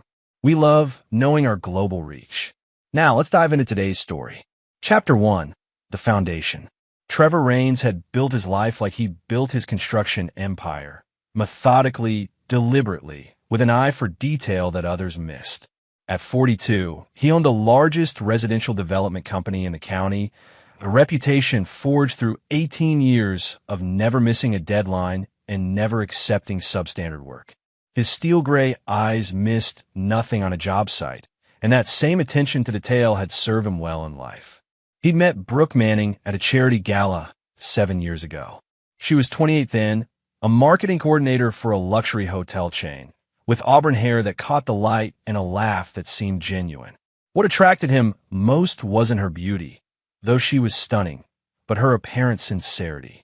In a world full of people trying to get something from him, Brooke had seemed different. She asked about his work with genuine interest, listened when he talked about his plans to expand the business, and never once mentioned money or what he could provide for her. Their courtship was swift but thorough. Trevor had learned early in business that you research your investments, and marriage was the biggest investment of all. Brooke's background checked out: middle-class family from Portland, decent college grades, steady employment history. No red flags. Her friends seemed authentic, her family welcoming. When he proposed on the beach at sunset after 8 months, her tears of joy had seemed real. The first 3 years of marriage were everything Trevor had hoped for. Brooke left her hotel job to start her own boutique marketing consultancy, specializing in high-end restaurants and local businesses. Trevor supported her completely, providing startup capital and helping her find office space in the downtown district he was redeveloping. She was successful, driven, and passionate about her work. They traveled together, hosted dinner parties, and talked about starting a family. But Trevor's keen eye for detail began picking up inconsistencies around year 4. Small things at first: client dinners that ran unusually late, weekend strategy sessions that couldn't be interrupted, a new secretiveness about her phone. Brooke had always been social and outgoing, but her explanations for her increasing absences felt rehearsed. Her boutique consultancy was doing well, but not well enough to justify the new designer clothes and jewelry that appeared in her wardrobe. The changes were subtle enough that most husbands might have dismissed them, but Trevor Raines had built a multi-million-dollar business by noticing what others missed. When a subcontractor was skimming materials, Trevor caught it in the inventory discrepancies. When a project manager was cutting corners on foundation work, Trevor spotted it in the concrete delivery schedules. And now, those same instincts were telling him that something was very wrong with his marriage. Trevor's childhood had taught him that people would disappoint you if you let them. His father had abandoned the family when Trevor was 8, leaving his mother to work 2 jobs to keep their apartment. His mother remarried when Trevor was 14, a man named Carl who seemed decent until the day Trevor came home early from school to find Carl going through his mother's purse, stealing money for gambling. Trevor had watched his mother make excuses for Carl, forgive his betrayals, take him back again and again until finally Carl cleaned out their savings and disappeared. Never trust someone who shows you who they really are, his mother had told him the night after Carl left for good. And never give someone a second chance to destroy you. She died of a heart attack when Trevor was 26, worn down by years of working multiple jobs and the stress of Carl's betrayals. Those lessons had shaped Trevor into the man he was, successful, careful, and utterly unforgiving of betrayal. In business, he'd made it clear that stealing from him, lying to him, or betraying his trust was a career-ending mistake.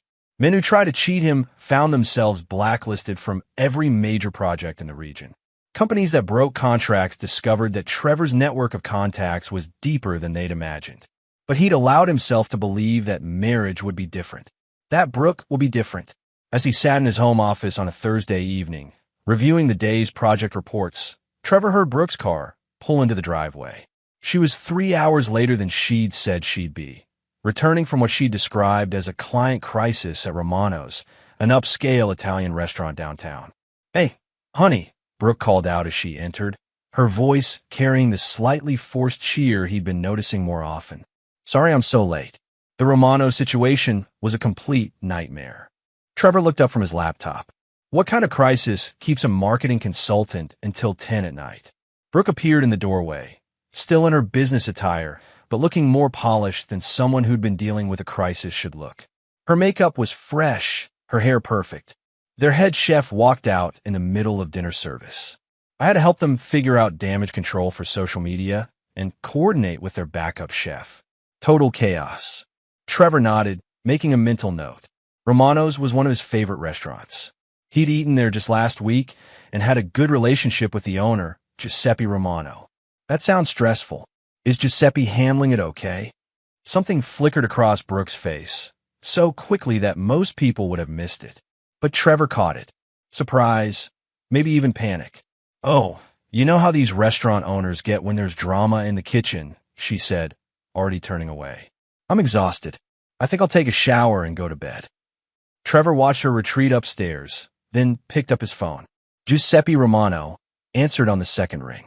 "Trevor, good to hear from you. How's the Harbor Point development coming?" "Moving right on schedule." "Giuseppe, I hate to bother you, but my wife Brooke mentioned she was helping you with some kind of crisis tonight." Chef walked out during service. "I wanted to make sure you're okay." There was a pause.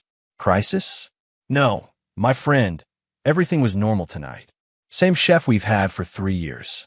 Your wife, she was here for dinner, but not for business. She was with a man, I assumed a client, very well-dressed, good-looking fellow. They had the corner table, seemed to be having a very intimate conversation."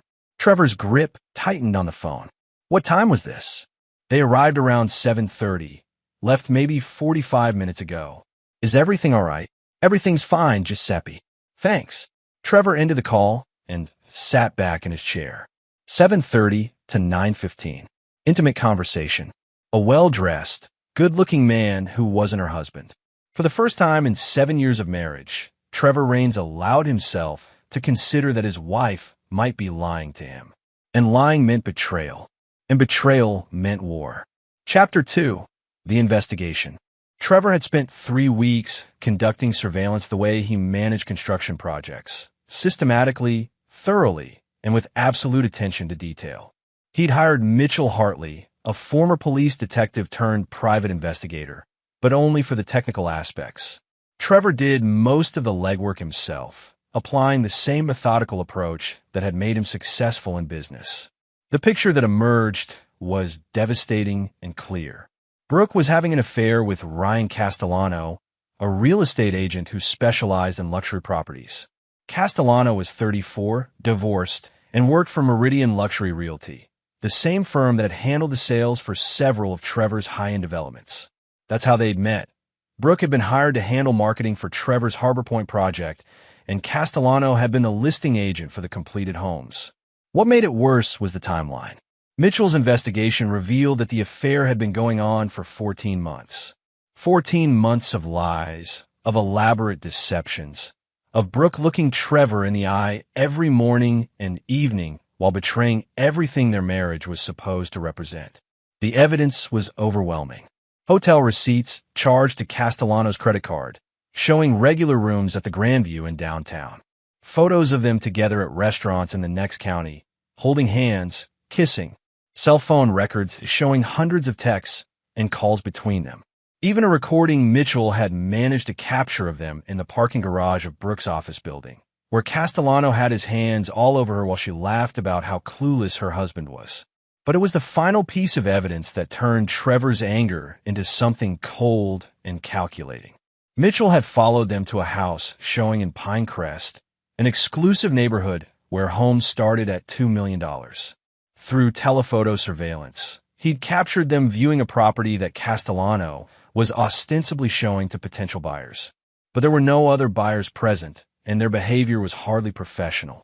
More importantly, Mitchell had recorded their conversation through a parabolic microphone as they stood on the property's back deck. "This could be perfect for us," Brooke had said, gesturing at the sprawling house with its infinity pool and mountain views. "Once I'm divorced, and we could be together openly." "The timing has to be right," Castellano had replied. "Your husband's company is worth what, $12 million? Even with a prenup, you're looking at a significant settlement in this state." "The prenup isn't ironclad. My lawyer says there are ways around it, especially if Trevor's been hiding assets or if we can prove he was emotionally absent from the marriage. And he has been absent, always working, always traveling for business. That's why I found comfort with you." Trevor had listened to that recording 3 times before the full implications sank in. This wasn't just an affair. This was a calculated plan to destroy his life, take his money, and move on to a new life with her lover. The woman he'd supported, invested in, and trusted was actively plotting his financial and personal destruction. In that moment, sitting in his truck outside a job site while listening to his wife's betrayal, something fundamental shifted inside Trevor Raines. The part of him that had believed in forgiveness and second chances, in the possibility that people could change, that part died completely. Trevor had built his business on a simple principle. You get exactly what you deserve, nothing more and nothing less. Workers who showed up on time, did quality work, and were loyal to the company were rewarded with steady employment, good wages, and opportunities for advancement. Those who stole, lied, or cut corners were fired immediately and blacklisted from the industry. His personal life would now operate under the same rules. Over the next 2 weeks, Trevor began planning his response. But this wouldn't be a simple divorce proceeding. Brooke and Castellano had made a fundamental error. They'd assumed Trevor was as naive and trusting as he appeared. They'd underestimated exactly who they were dealing with. Trevor Raines hadn't built a construction empire by being soft. He'd grown up poor, fought for every opportunity, and learned that in the real world, nice guys finish last. He'd clawed his way to success by being smarter, more ruthless, and more determined than his competition. Men who tried to undercut his bids found their projects mysteriously plagued with permit delays and inspection problems.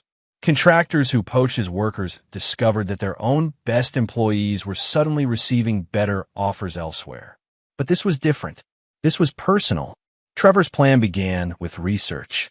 He learned everything there was to know about Ryan Castellano, his financial situation, heavily leveraged with multiple properties and significant debt. His professional reputation, generally good, but with some complaints about overselling properties. His personal life, recently divorced from his wife Angela, who had custody of their 2 children, and his weaknesses, a gambling problem that his ex-wife had cited in divorce proceedings. Trevor also investigated Brooke's lawyer, the one she'd mentioned in the recording. Patricia Vance was known for aggressive divorce tactics and had a reputation for finding creative ways to maximize settlements for her female clients. She was expensive, confident, and exactly the kind of lawyer someone would hire if they were planning to take their spouse to the cleaners. But Trevor's most important discovery was simpler. Neither Brooke nor Castellano knew that Trevor knew about their affair. They were operating under the assumption that they still had the element of surprise, that they could control the timing and narrative of the divorce. That assumption would destroy them. Trevor's brother-in-law Derek had been dropping hints for weeks about Brooke's busy schedule and late nights. Derek was married to Trevor's sister Candace, and while he meant well, he had all the subtlety of a construction crane. Trevor had been dodging Derek's increasingly obvious attempts to have a serious conversation about Brooke, but now he realized Derek's clumsiness could be useful. Trevor's 43rd birthday was approaching, and Candace had been planning a family party at their house. Trevor suggested they move it to his place instead and that they invite some of Brooke's friends and colleagues as well. "Let's make it a real celebration," he told Candace. "Invite everyone." When Candace asked if she should invite Ryan Castellano, since he'd worked with Trevor on real estate projects, Trevor had smiled and said that was a great idea. As Trevor finalized his plans, he found himself thinking about his mother's final words about betrayal. She'd been right about Carl, right about second chances, right about the importance of seeing people for who they really were. Brooke and Castellano were about to learn that Trevor Raines had been paying very close attention. Chapter 3. The Setup. The week before his birthday party, Trevor moved through his daily routine with the precision of a man executing a complex construction project. Every conversation, every action, every seemingly casual decision was calculated to position his targets exactly where he needed them. On Monday, he had lunch with Giuseppe Romano, ostensibly to discuss a potential restaurant location in Trevor's newest development. But Trevor had another agenda. "Giuseppe, I need to ask you a favor," Trevor said as they finished their meal. "I'm having some people over for my birthday Saturday night, and I'd love to have some of your famous tiramisu. Could your pastry chef make something special?" "Of course, my friend." "How many people?" "About 20.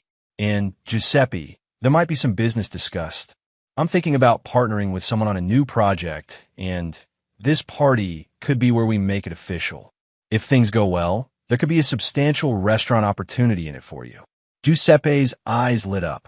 Trevor's developments always included profitable commercial spaces. "What kind of partner?" "Real estate. Someone who really understands luxury properties." Trevor paused, as if the thought had just occurred to him. "Actually, you know Ryan Castellano? He'll be there Saturday. If you could find a way to mention that property we looked at in Pinecrest, the one with the mountain views, that would be helpful. Maybe ask him about it, like you're considering it for yourself." Giuseppe nodded enthusiastically. Trevor had just planted the first seed. On Tuesday, Trevor called Patricia Vance's law office, using a voice modulation device he'd borrowed from Mitchell. He identified himself as someone interested in her services for a complex marital situation involving significant assets.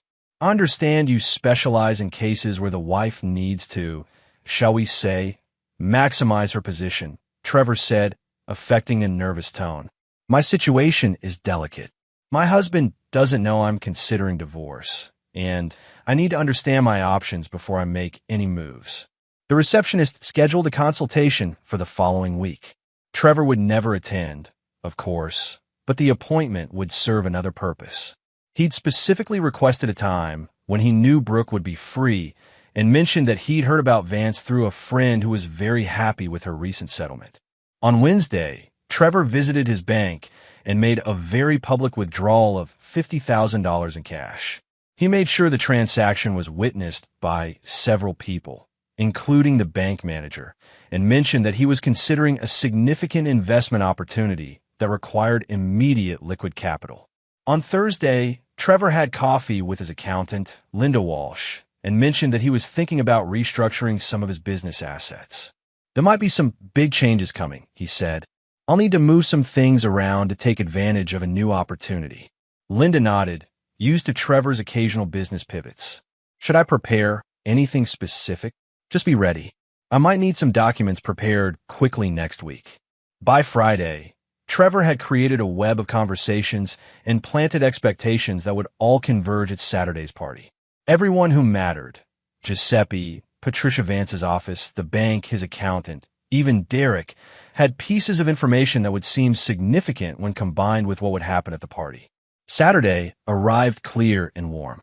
Trevor spent the day preparing his house for the party, setting up the backyard, arranging catering, and making sure everything was perfect. Brooke had been unusually attentive all week, perhaps sensing that something was different about Trevor's mood. She'd even suggested canceling her Saturday morning client meeting to help with party preparations. "Don't be silly," Trevor had told her. "You work so hard. Take your meeting, and I'll handle everything here." Brooke's meeting, Trevor knew, was actually a rendezvous with Castellano at their usual hotel. Mitchell had confirmed the reservation. Trevor wanted them to have their usual morning together. It would make the evening more delicious. At 6 o'clock, guests began arriving. Trevor's sister Candace and Derek came first, followed by neighbors, business associates, and several of Brooke's friends from the marketing world.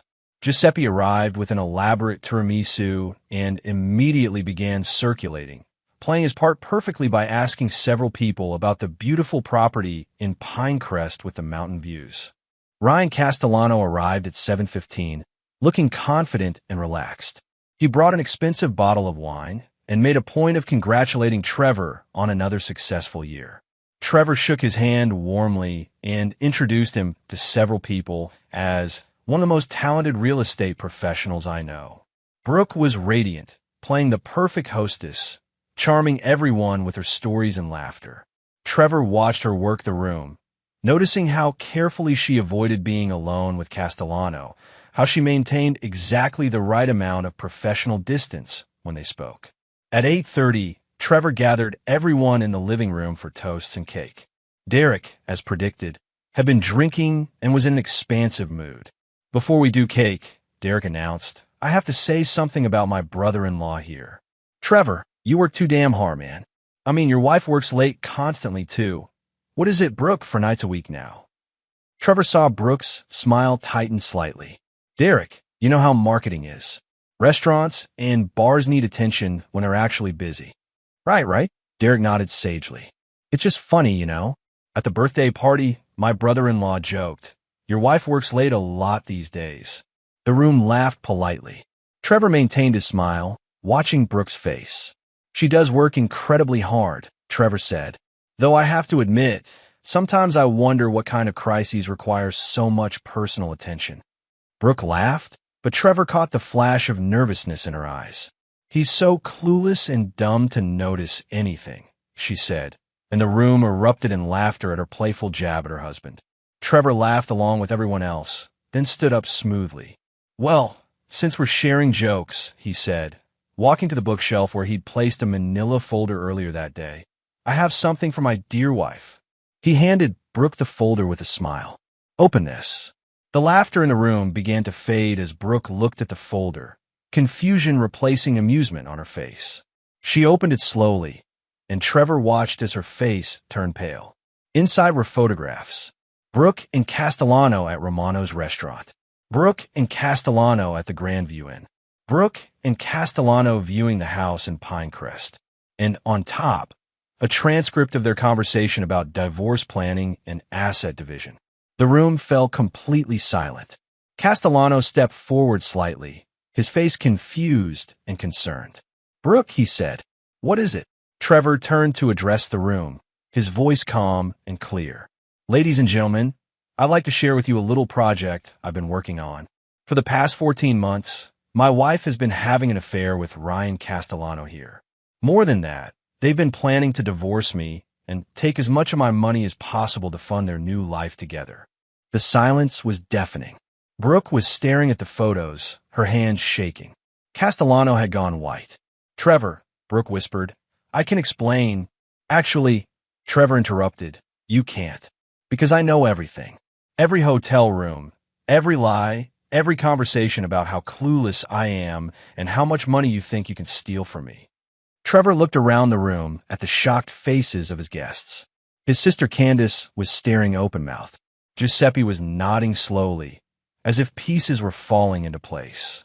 Derek looked like he wished he'd never made his joke. "The party's over," Trevor announced.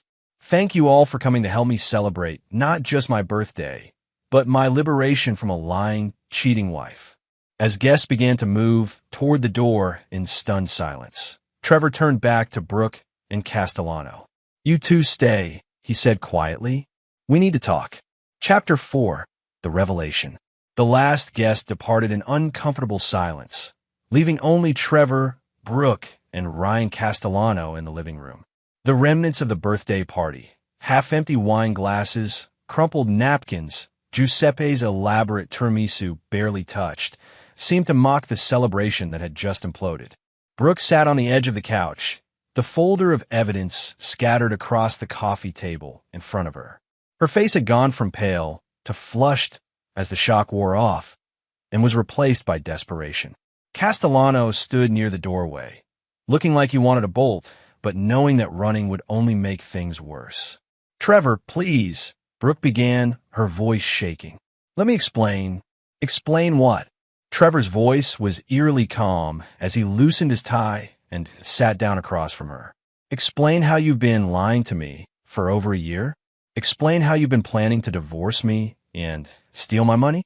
Or explain how you call me clueless and dumb while you were screwing another man?"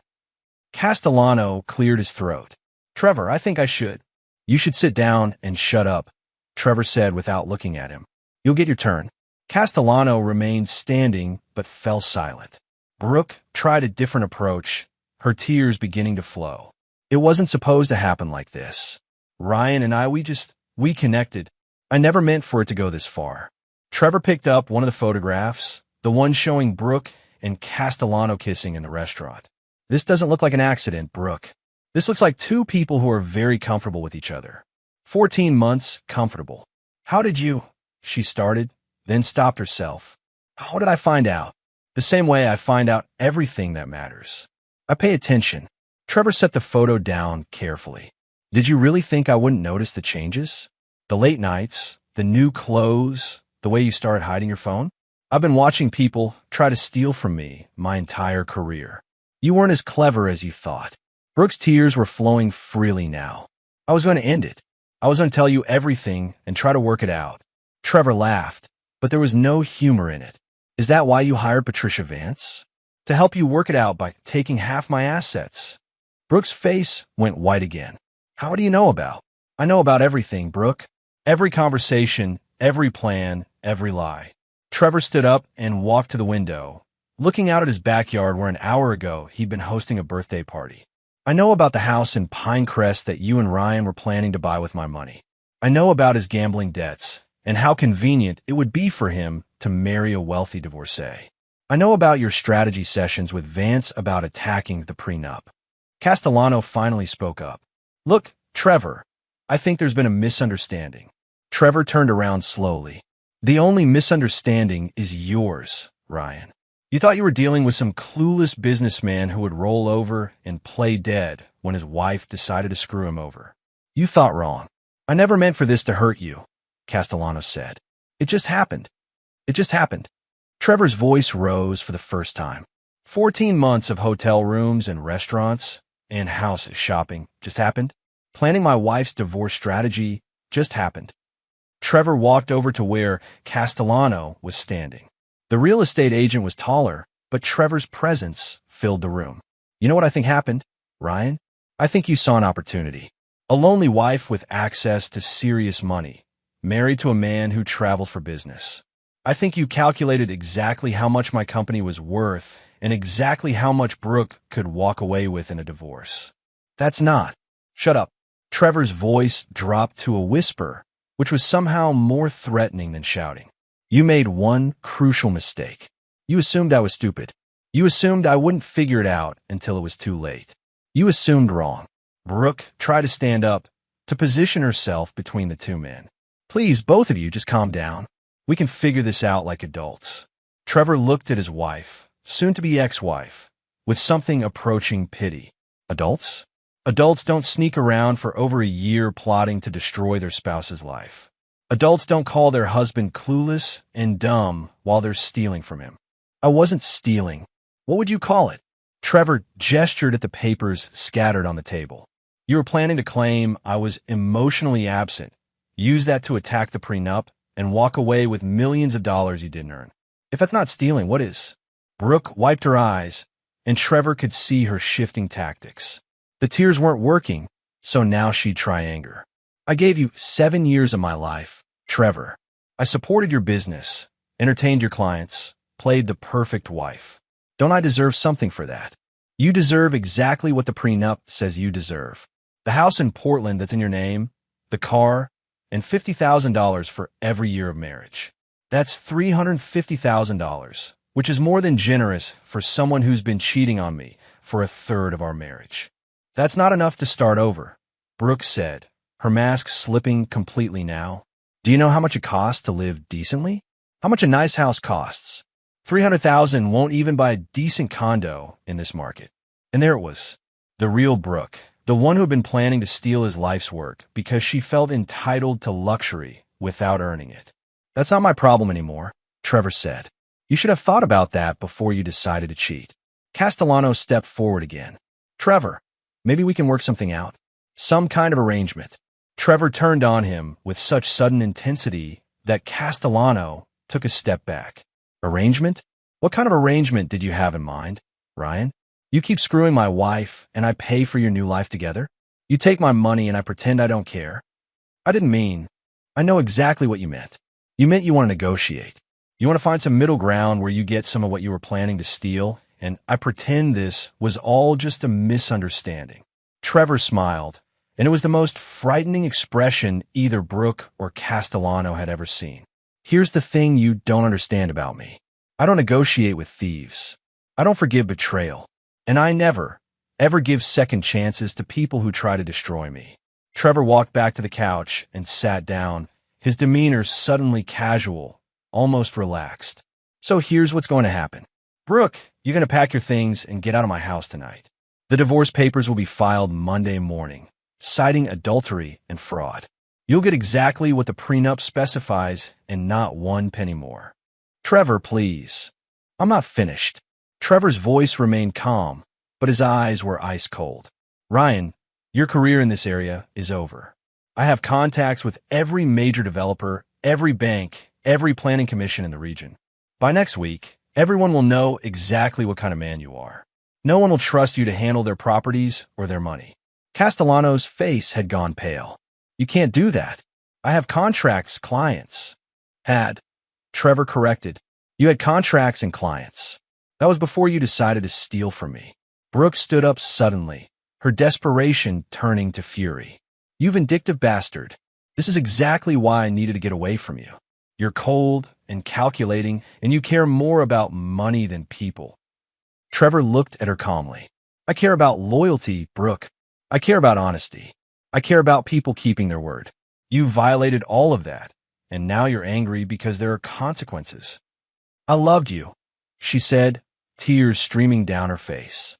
I really did love you, but you were never there.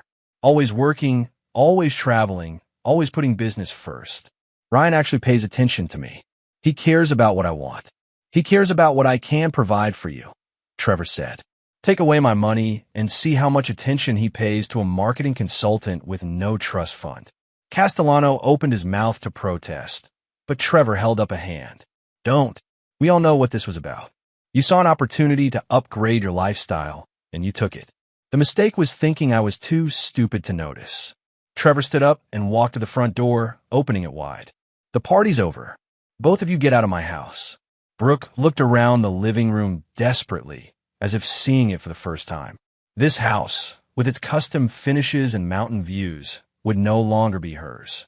The life she'd been planning to steal and reshape was slipping away. This isn't over, Trevor, she said, trying to muster some defiance. I'll fight you on this. Patricia Vance is very good at what she does. Trevor smiled again, that same frightening expression. Brooke, you still don't understand who you're dealing with. This isn't the beginning of your fight.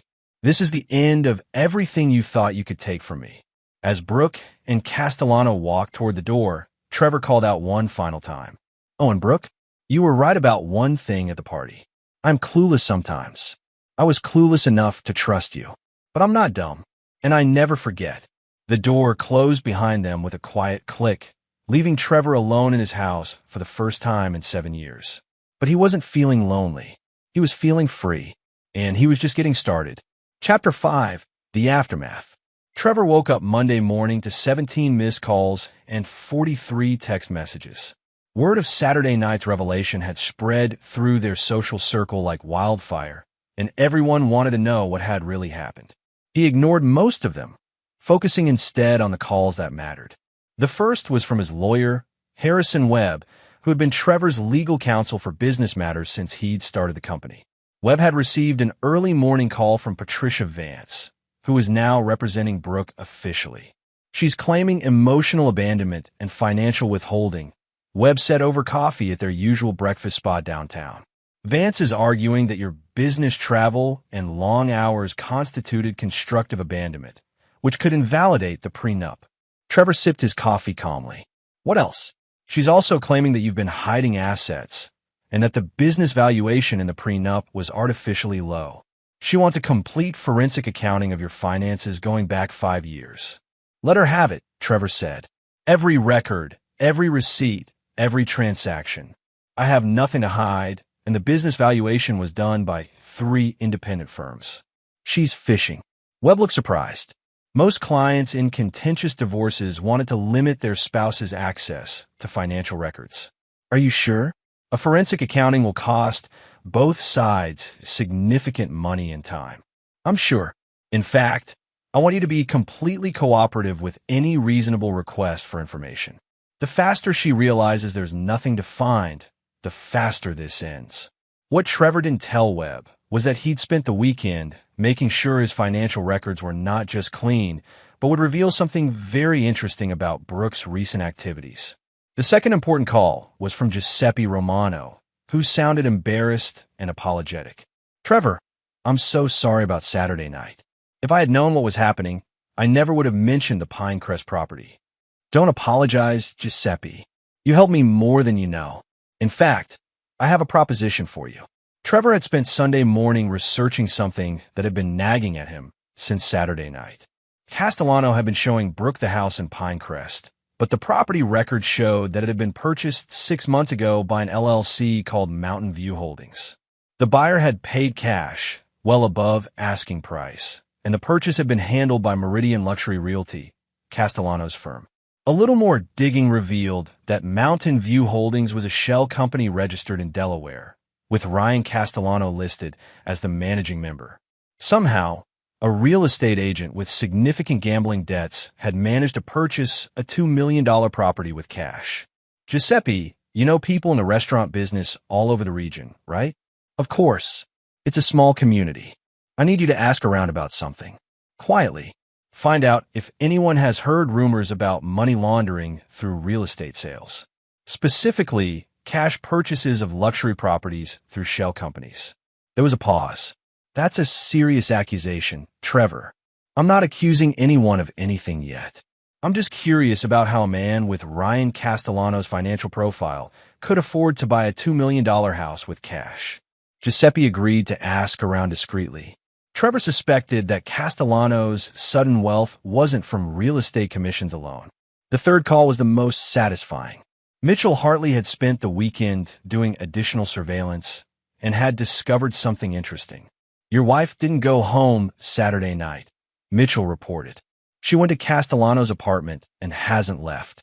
But here's the thing. There's been a steady stream of visitors. Men in expensive suits, driving expensive cars. None of them looked like real estate clients. How many visitors? 6 different men since Saturday night. All well-dressed.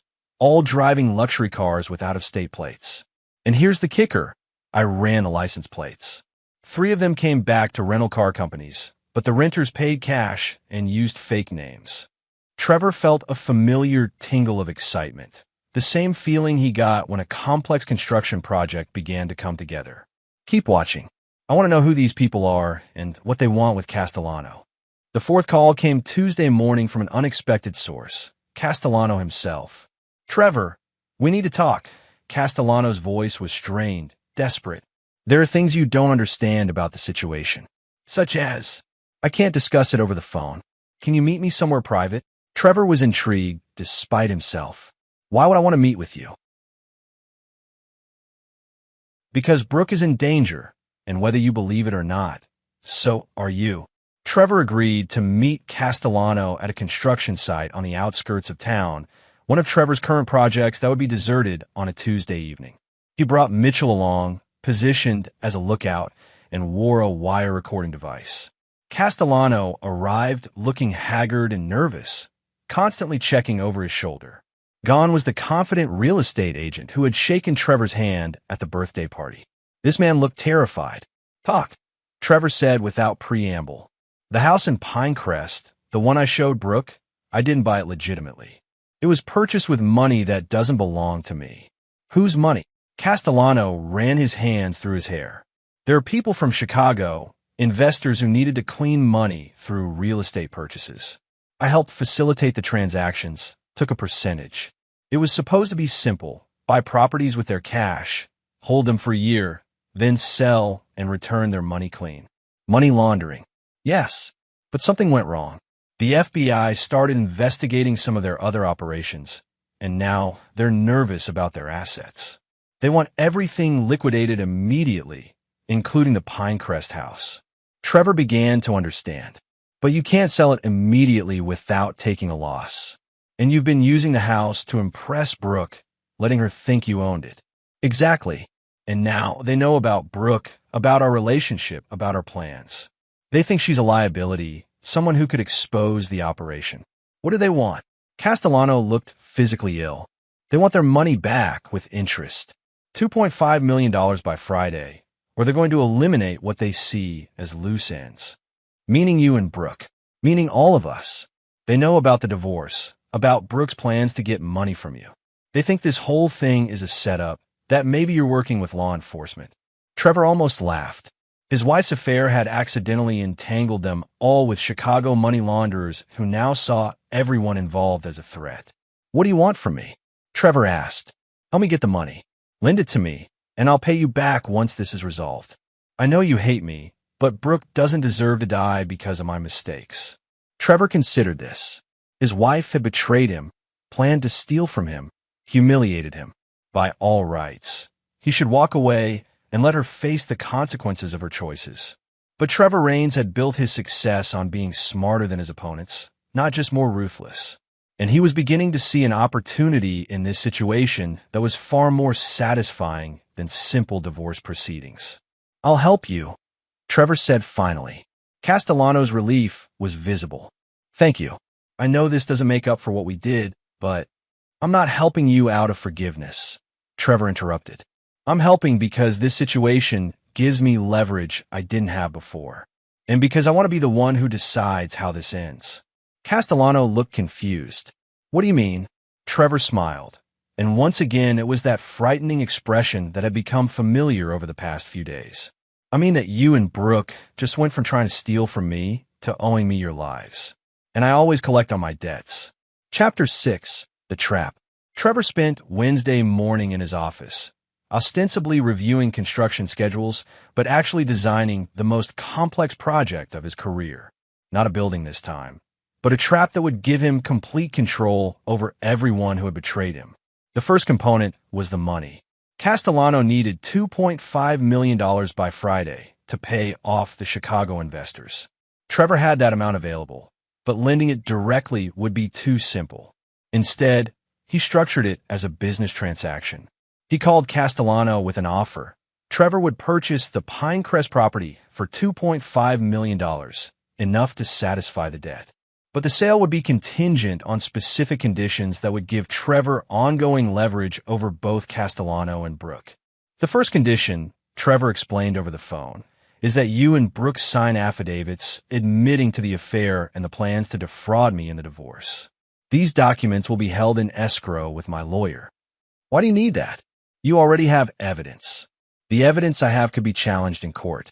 Surveillance photos can be dismissed, recordings can be questioned. Signed confessions are ironclad. Castellano was desperate enough to agree to almost anything. What else? Brooke will agree to a modified divorce settlement. Instead of the prenup terms, she'll accept a structured payout over 5 years, contingent on her behavior during that period. What kind of behavior? She'll agree to specific restrictions on her conduct and associations. No contact with you beyond what's necessary for this immediate crisis. No public statements about me or our marriage. No attempts to challenge the divorce terms. Trevor could hear Castellano thinking, and if she violates these restrictions, the payments stop and the confession documents become public. Her reputation, her business, her future prospects, all destroyed.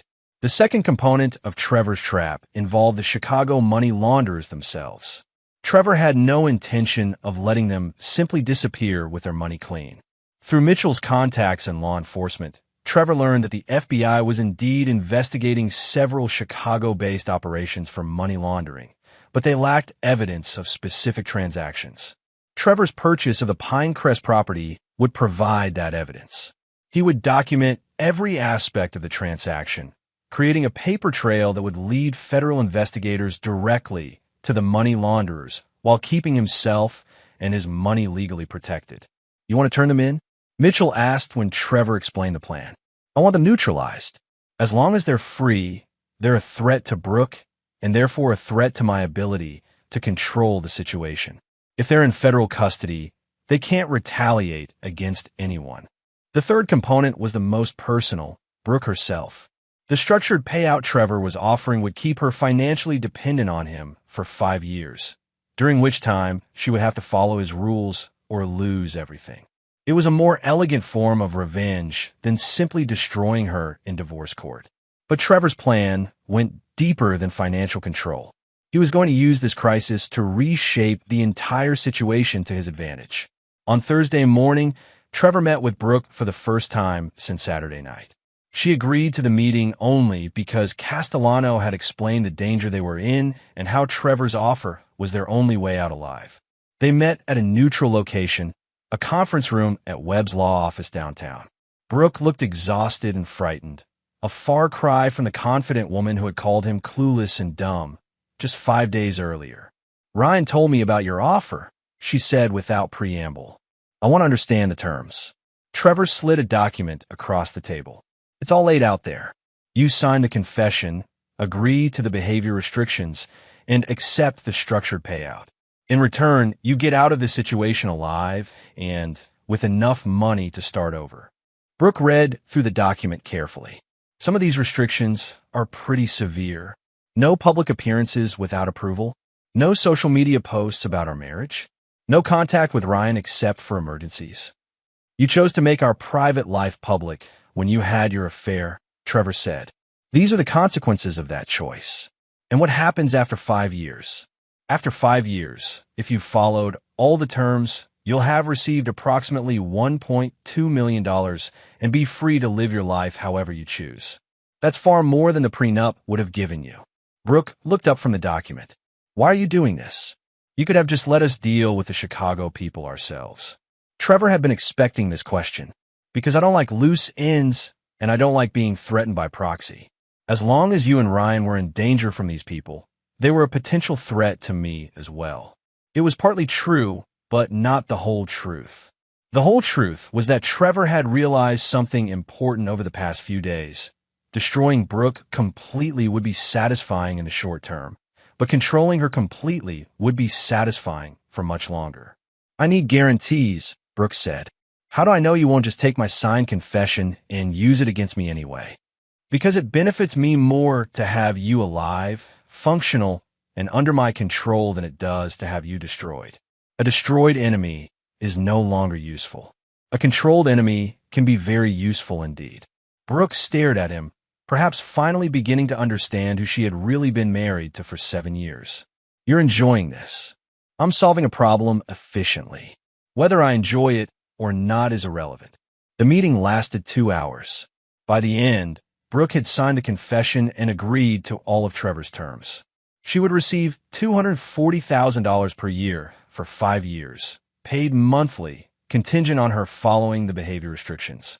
The payments would be structured as consulting fees for a marketing company that Trevor would establish in her name, making them tax-advantaged and giving him an additional layer of control. On Thursday evening, Trevor, Castellano, and the 2 Chicago representatives met at the law office to finalize the property sale. The Chicago men were exactly what Trevor had expected: well-dressed, soft-spoken, and radiating the kind of quiet menace that comes from years of resolving problems through violence. The sale went smoothly. Trevor paid $2.5 million for a property worth slightly less, but the overpayment was part of his plan.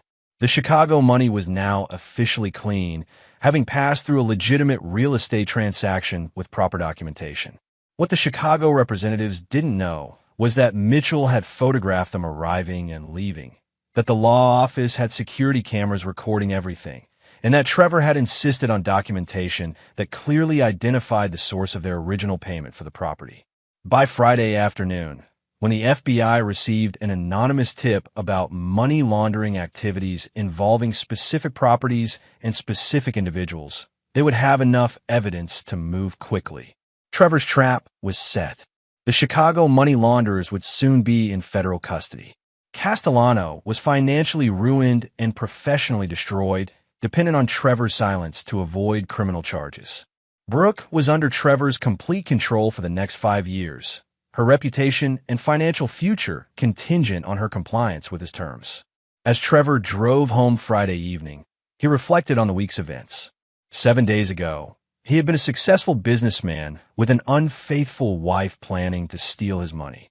Tonight, he owned his enemies completely, had turned a potential loss into a profitable real estate investment, and had helped the FBI arrest a money laundering operation.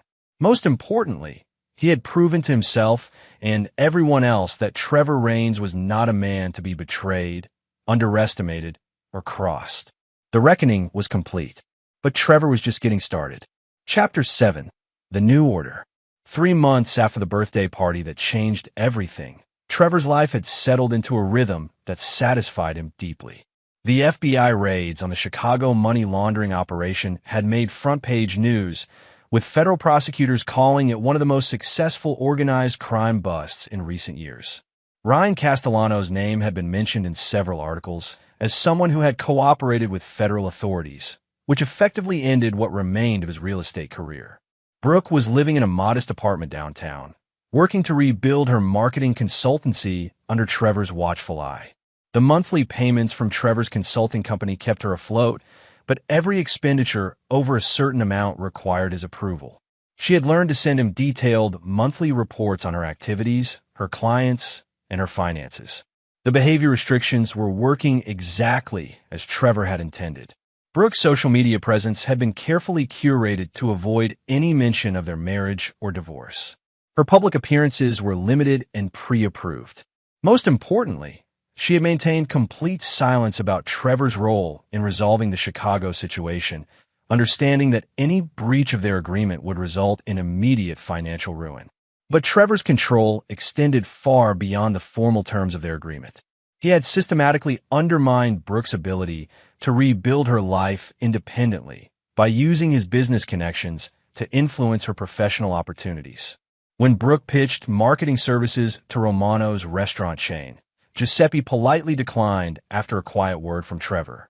When she applied to join the Regional Marketing Professionals Association, Trevor's contacts on the board raised questions about her reliability during the membership review. When she tried to lease office space in the downtown business district, landlords who had worked with Trevor's development company suddenly found reasons to reject her applications. Trevor wasn't trying to destroy her completely, that would violate their agreement and potentially drive her to desperate measures. Instead, he was carefully managing her success, ensuring that she remained viable enough to continue making payments, but dependent enough to never challenge his authority. The morning routine had become almost ritualistic.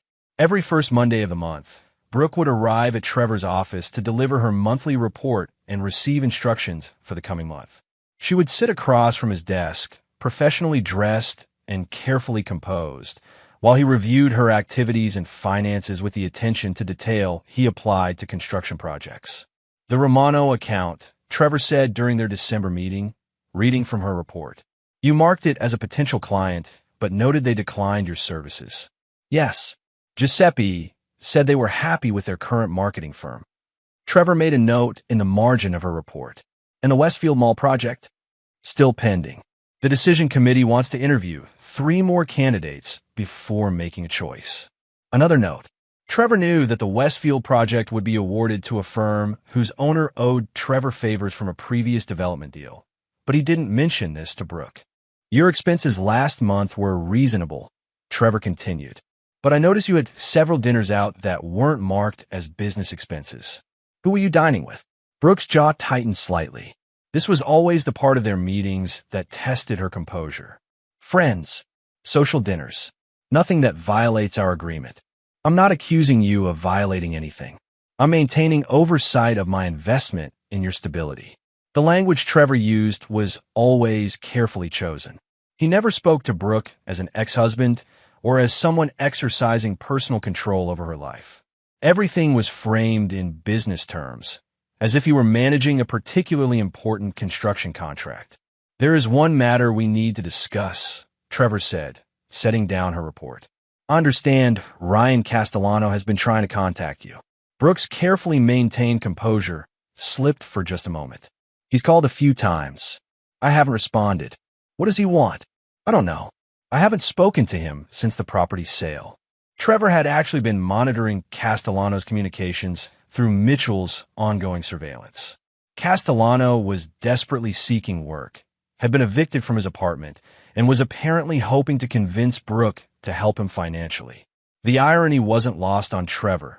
The man who had planned to live off Trevor's money was now hoping to live off the money Trevor was providing to Brooke. "He's become a liability," Trevor said. His cooperation with the FBI protected him from criminal charges, but it also marked him as unreliable in certain circles.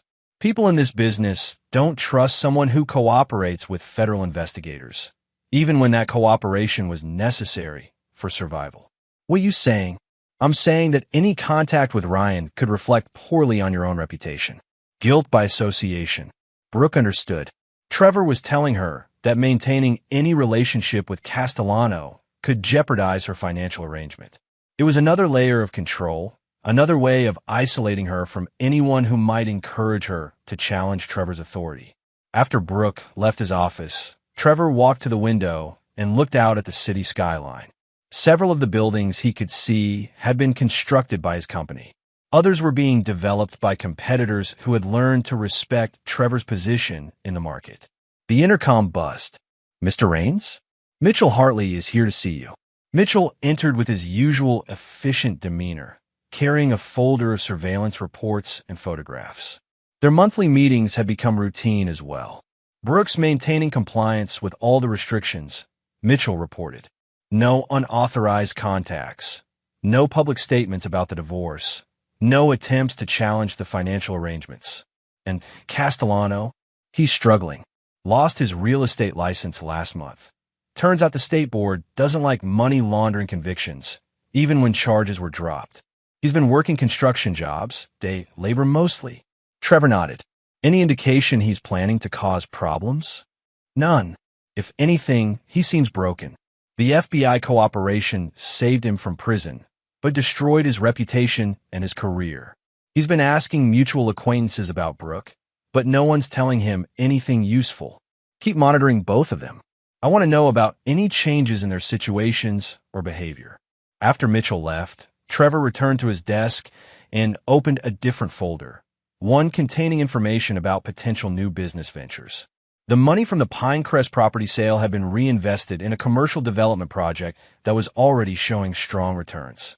The monthly payments to Brooke were easily covered by the profits from that investment alone. More importantly, Trevor had discovered that he enjoyed the strategic aspects of his new arrangement. Managing Brooke's life, controlling her opportunities, maintaining leverage over her future. It satisfied something in him that simple business success had never quite achieved. For the first time in his adult life, Trevor Raines felt completely in control not just of his own destiny, but of the destinies of those who had tried to betray him. It was a feeling he intended to maintain for as long as possible. The reckoning had evolved into something more sophisticated than revenge. It had become a system of justice that would continue indefinitely, reminding everyone involved that actions had consequences and that Trevor Raines never forgot a betrayal. Chapter 8. The Test. In month 4 of their arrangement, Trevor received a call that would test whether his control over Brooke was as complete as he believed. Patricia Vance, the aggressive divorce attorney who had originally been representing Brooke, requested a meeting to discuss new developments in the case. Trevor agreed to meet with Vance at her office, bringing Harrison Webb as backup counsel.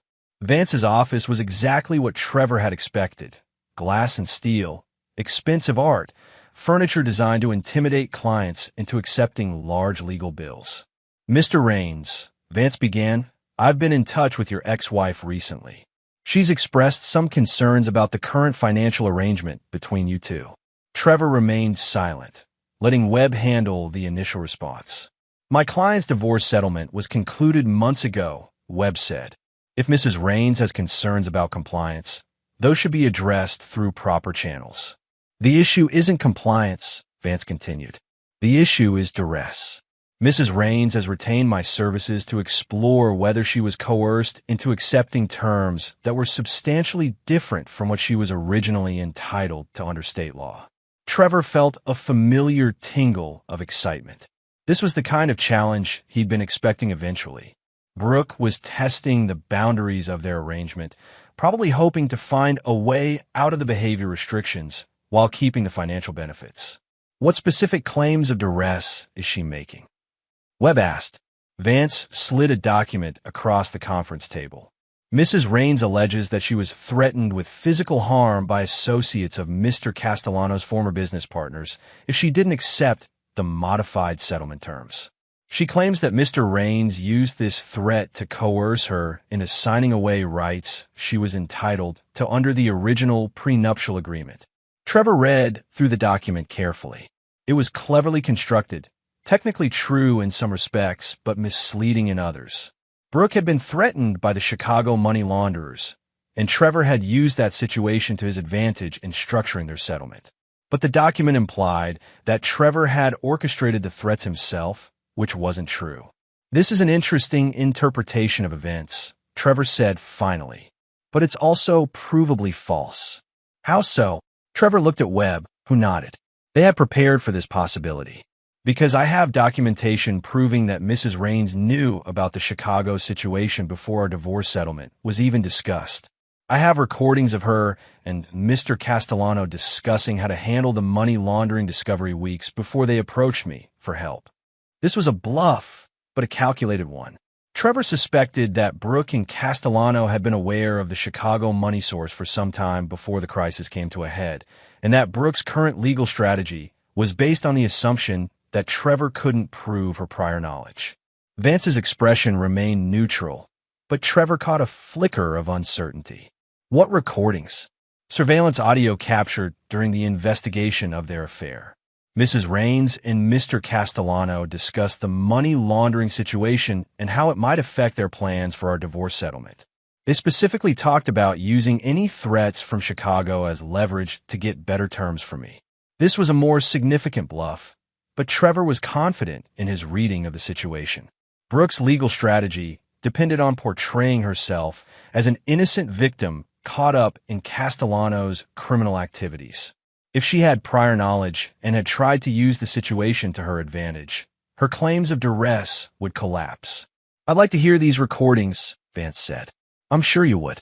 But they're currently part of an ongoing federal investigation into the money laundering operation. They won't be available for civil proceedings until the criminal case is concluded. Another bluff, but a reasonable one. The FBI investigation was indeed ongoing, and it was plausible that surveillance evidence would be restricted during active proceedings. Vance leaned back in her chair, clearly recalculating her strategy.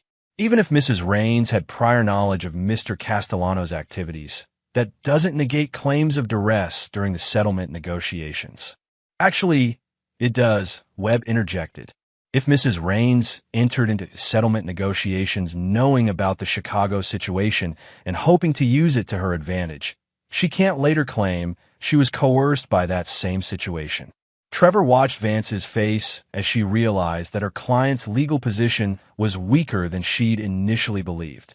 The meeting continued for another 30 minutes, but Trevor could tell that Vance was already preparing to recommend that Brooke abandon this approach. After leaving Vance's office, Trevor drove directly to Brooke's apartment. Their monthly meeting wasn't scheduled for another week, but this situation required immediate attention. Brooke answered the door, looking surprised and slightly guilty. Trevor, I wasn't expecting you. I just came from Patricia Vance's office, Trevor said, walking past her into the living room. We need to talk. Brooke closed the door and turned to face him, her expression shifting from surprise to defiance. I have a right to explore my legal options. You have the right to do whatever you want, Trevor replied calmly, just as I have the right to respond to any violation of our agreement. I haven't violated anything. Consulting with an attorney isn't forbidden under our terms. Trevor sat down on her couch, making himself comfortable in a way that demonstrated his complete confidence in the situation. Consulting with an attorney isn't the problem, Brooke. Lying to that attorney about the facts is the problem. I haven't lied to anyone. Really? Did you tell Vance that you knew about Castellano's money laundering activities before the Chicago crisis came to a head? Did you tell her about the conversations you had with Ryan about using any threats as leverage in our divorce negotiations? Brooke's face went pale, confirming Trevor's suspicions about her prior knowledge. I don't know what you're talking about, she said, but her voice lacked conviction. Trevor pulled out his phone and played an audio file. It was actually a recording of a conversation between two of his construction workers discussing a job site problem, but he'd edited it to remove identifying context. To Brooke, listening from across the room, it could easily sound like a muffled recording of voices discussing legal strategies. That's from 3 weeks before you approached me for help with the Chicago situation, Trevor said, stopping the playback. Your voice and Ryan's discussing how to use the money laundering discovery to get better divorce terms. It was a complete fabrication, but Brooke's guilty expression told Trevor that his guess about her prior knowledge had been correct. You can't prove that's us, Brooke said weakly. I don't have to prove it to you. I only have to prove it to a judge if you decide to challenge our agreement. Voice analysis, timeline verification, testimony from federal investigators about when various facts came to light. It would be a very thorough process. Trevor stood up and walked to the window, looking out at the city lights. Here's what's going to happen, Brooke. You're going to call Patricia Vance and tell her that you've reconsidered your legal position. You're going to withdraw any claims of duress and confirm that you entered into our settlement voluntarily.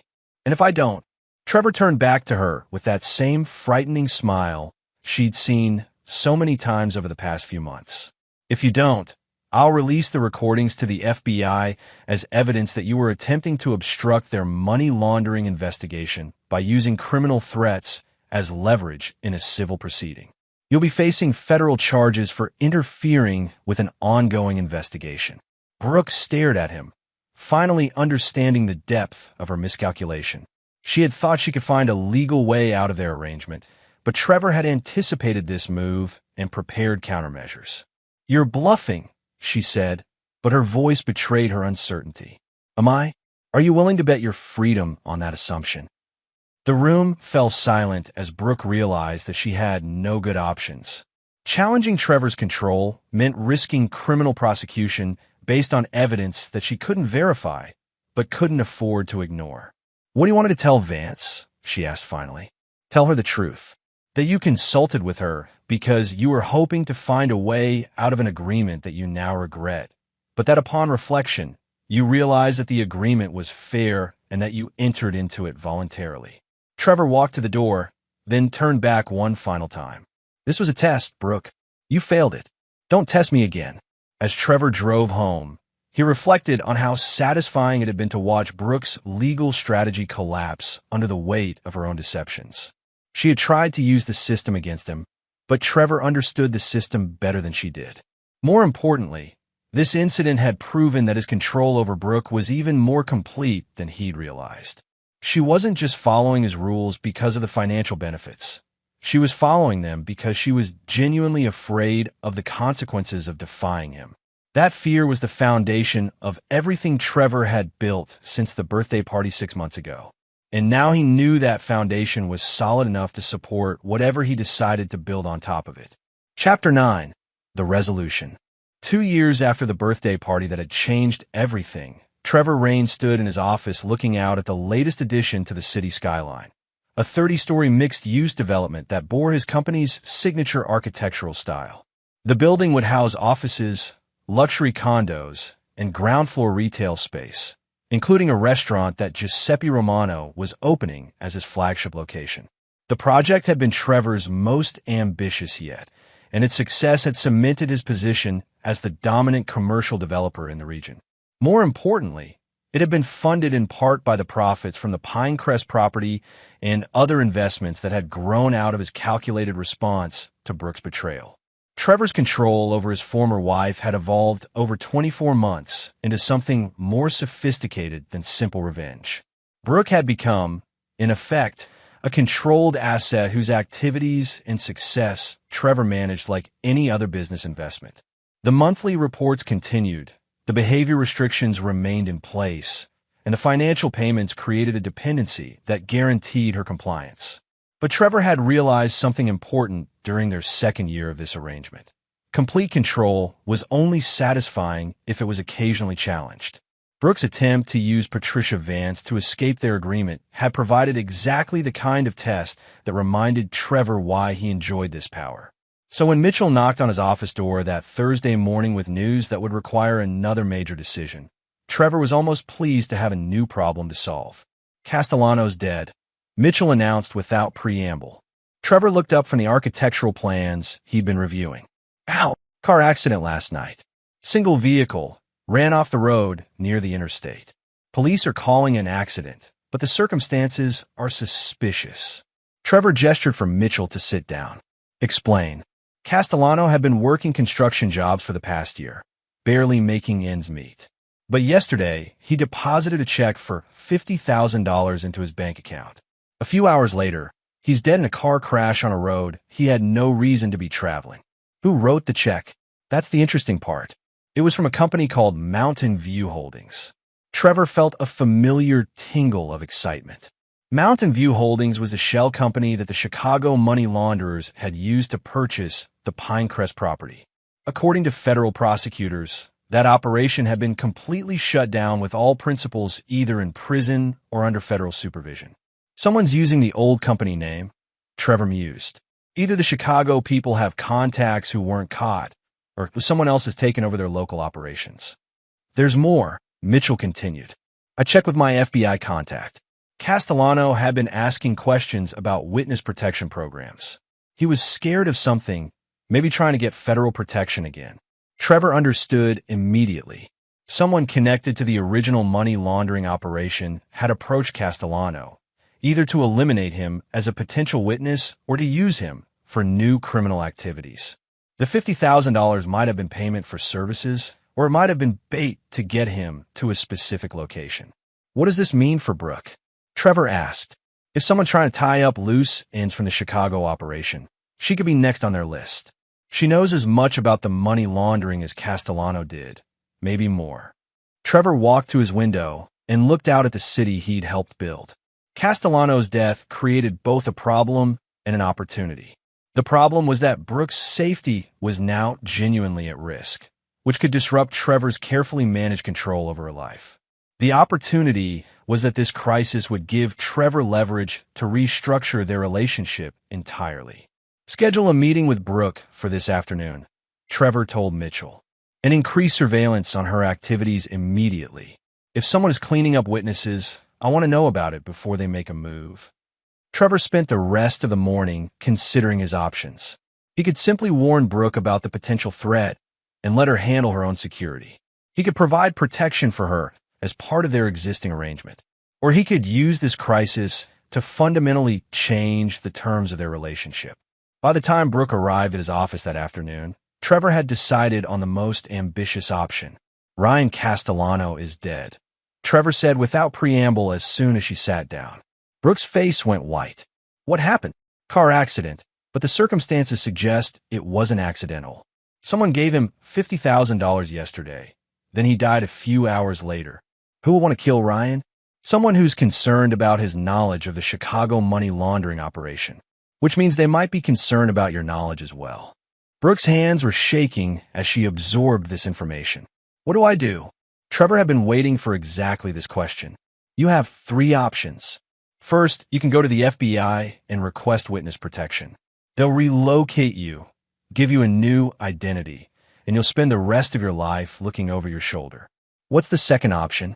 You can hire private security and hope it's enough to keep you safe.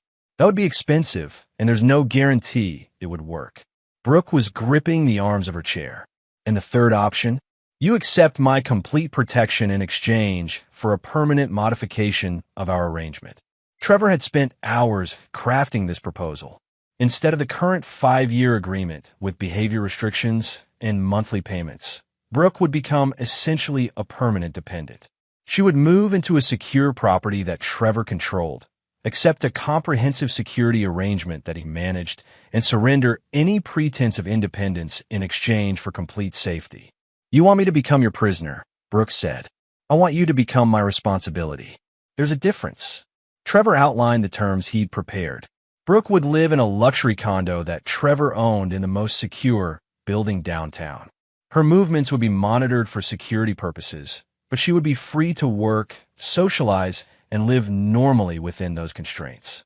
The monthly payments would continue indefinitely rather than ending after 5 years, but she would sign away any future claims to Trevor's assets or estate. Most importantly, the behavior restrictions would become permanent. No public statements about their marriage or divorce, no challenges to Trevor's authority, no contact with anyone who might threaten the security arrangement. "This isn't protection," Brooks said. "This is ownership." "It's survival," Trevor replied. "Ryan thought he could handle this situation on his own, and now he's dead. You can make the same mistake he did, or you can accept reality." Trevor walked to his safe and removed a folder containing photographs that Mitchell had taken the night before. They showed Castellano's car after the accident, the $50,000 check, and surveillance photos of men who had been watching Castellano's apartment in the days before his death. "These people are professionals, Brooke. They eliminated Ryan cleanly and efficiently, and they'll do the same to you if you give them the opportunity." Brooke studied the photographs, her face growing paler with each image. "How do I know you're not behind this? How do I know you didn't have Ryan killed to force me into this arrangement?" Trevor had expected this question, because if I wanted Ryan dead, I would have let the Chicago people kill him 2 years ago when they first threatened him. I kept him alive because a living witness served my purposes better than a dead one. It was true, but not the complete truth. Trevor had indeed protected Castellano during the original crisis, but he'd also made sure that Castellano's cooperation with federal authorities had marked him as unreliable in criminal circles. Trevor hadn't killed Castellano directly, but his actions had created the conditions that led to Castellano's death. "I need time to think," Brooks said. "You have until tomorrow morning. After that, I withdraw the offer and you're on your own." That evening, Trevor sat in his study reviewing the security arrangements he'd already begun implementing. The downtown condo was being equipped with state-of-the-art security systems. Mitchell's team was prepared to provide round-the-clock protection. Financial arrangements were being restructured to make the new agreement legally airtight. Trevor's phone rang at exactly midnight. Brooke's voice was quiet but steady. "I accept your terms," she said. "All of them." 3 days later, Brooke moved into the secure condo with 2 suitcases and a box of personal items. Everything else from her old life, furniture, photographs, mementos, was left behind as part of her transition into what Trevor privately thought of as phase 2 of their relationship. The condo was luxurious and comfortable, with floor-to-ceiling windows offering spectacular city views. It was also completely monitored, with security cameras in every room except the bedroom and bathroom, and electronic locks that required Trevor's authorization to disengage. Trevor visited on the first evening to ensure that everything was properly arranged. Brooke stood at the window, looking out at the city lights, her reflection ghost-like in the glass. "This isn't how I thought my life would turn out," she said without turning around. "This is how your life turned out because of the choices you made," Trevor replied. "You chose to have an affair. You chose to plan stealing from me. You chose to get involved with criminals. This is the consequence of those choices." Brooke turned to face him. "And your choices? What are the consequences of what you've chosen to do?" Trevor considered the question seriously. Over the past 2 years, he had systematically destroyed or controlled everyone who had betrayed him. He had turned personal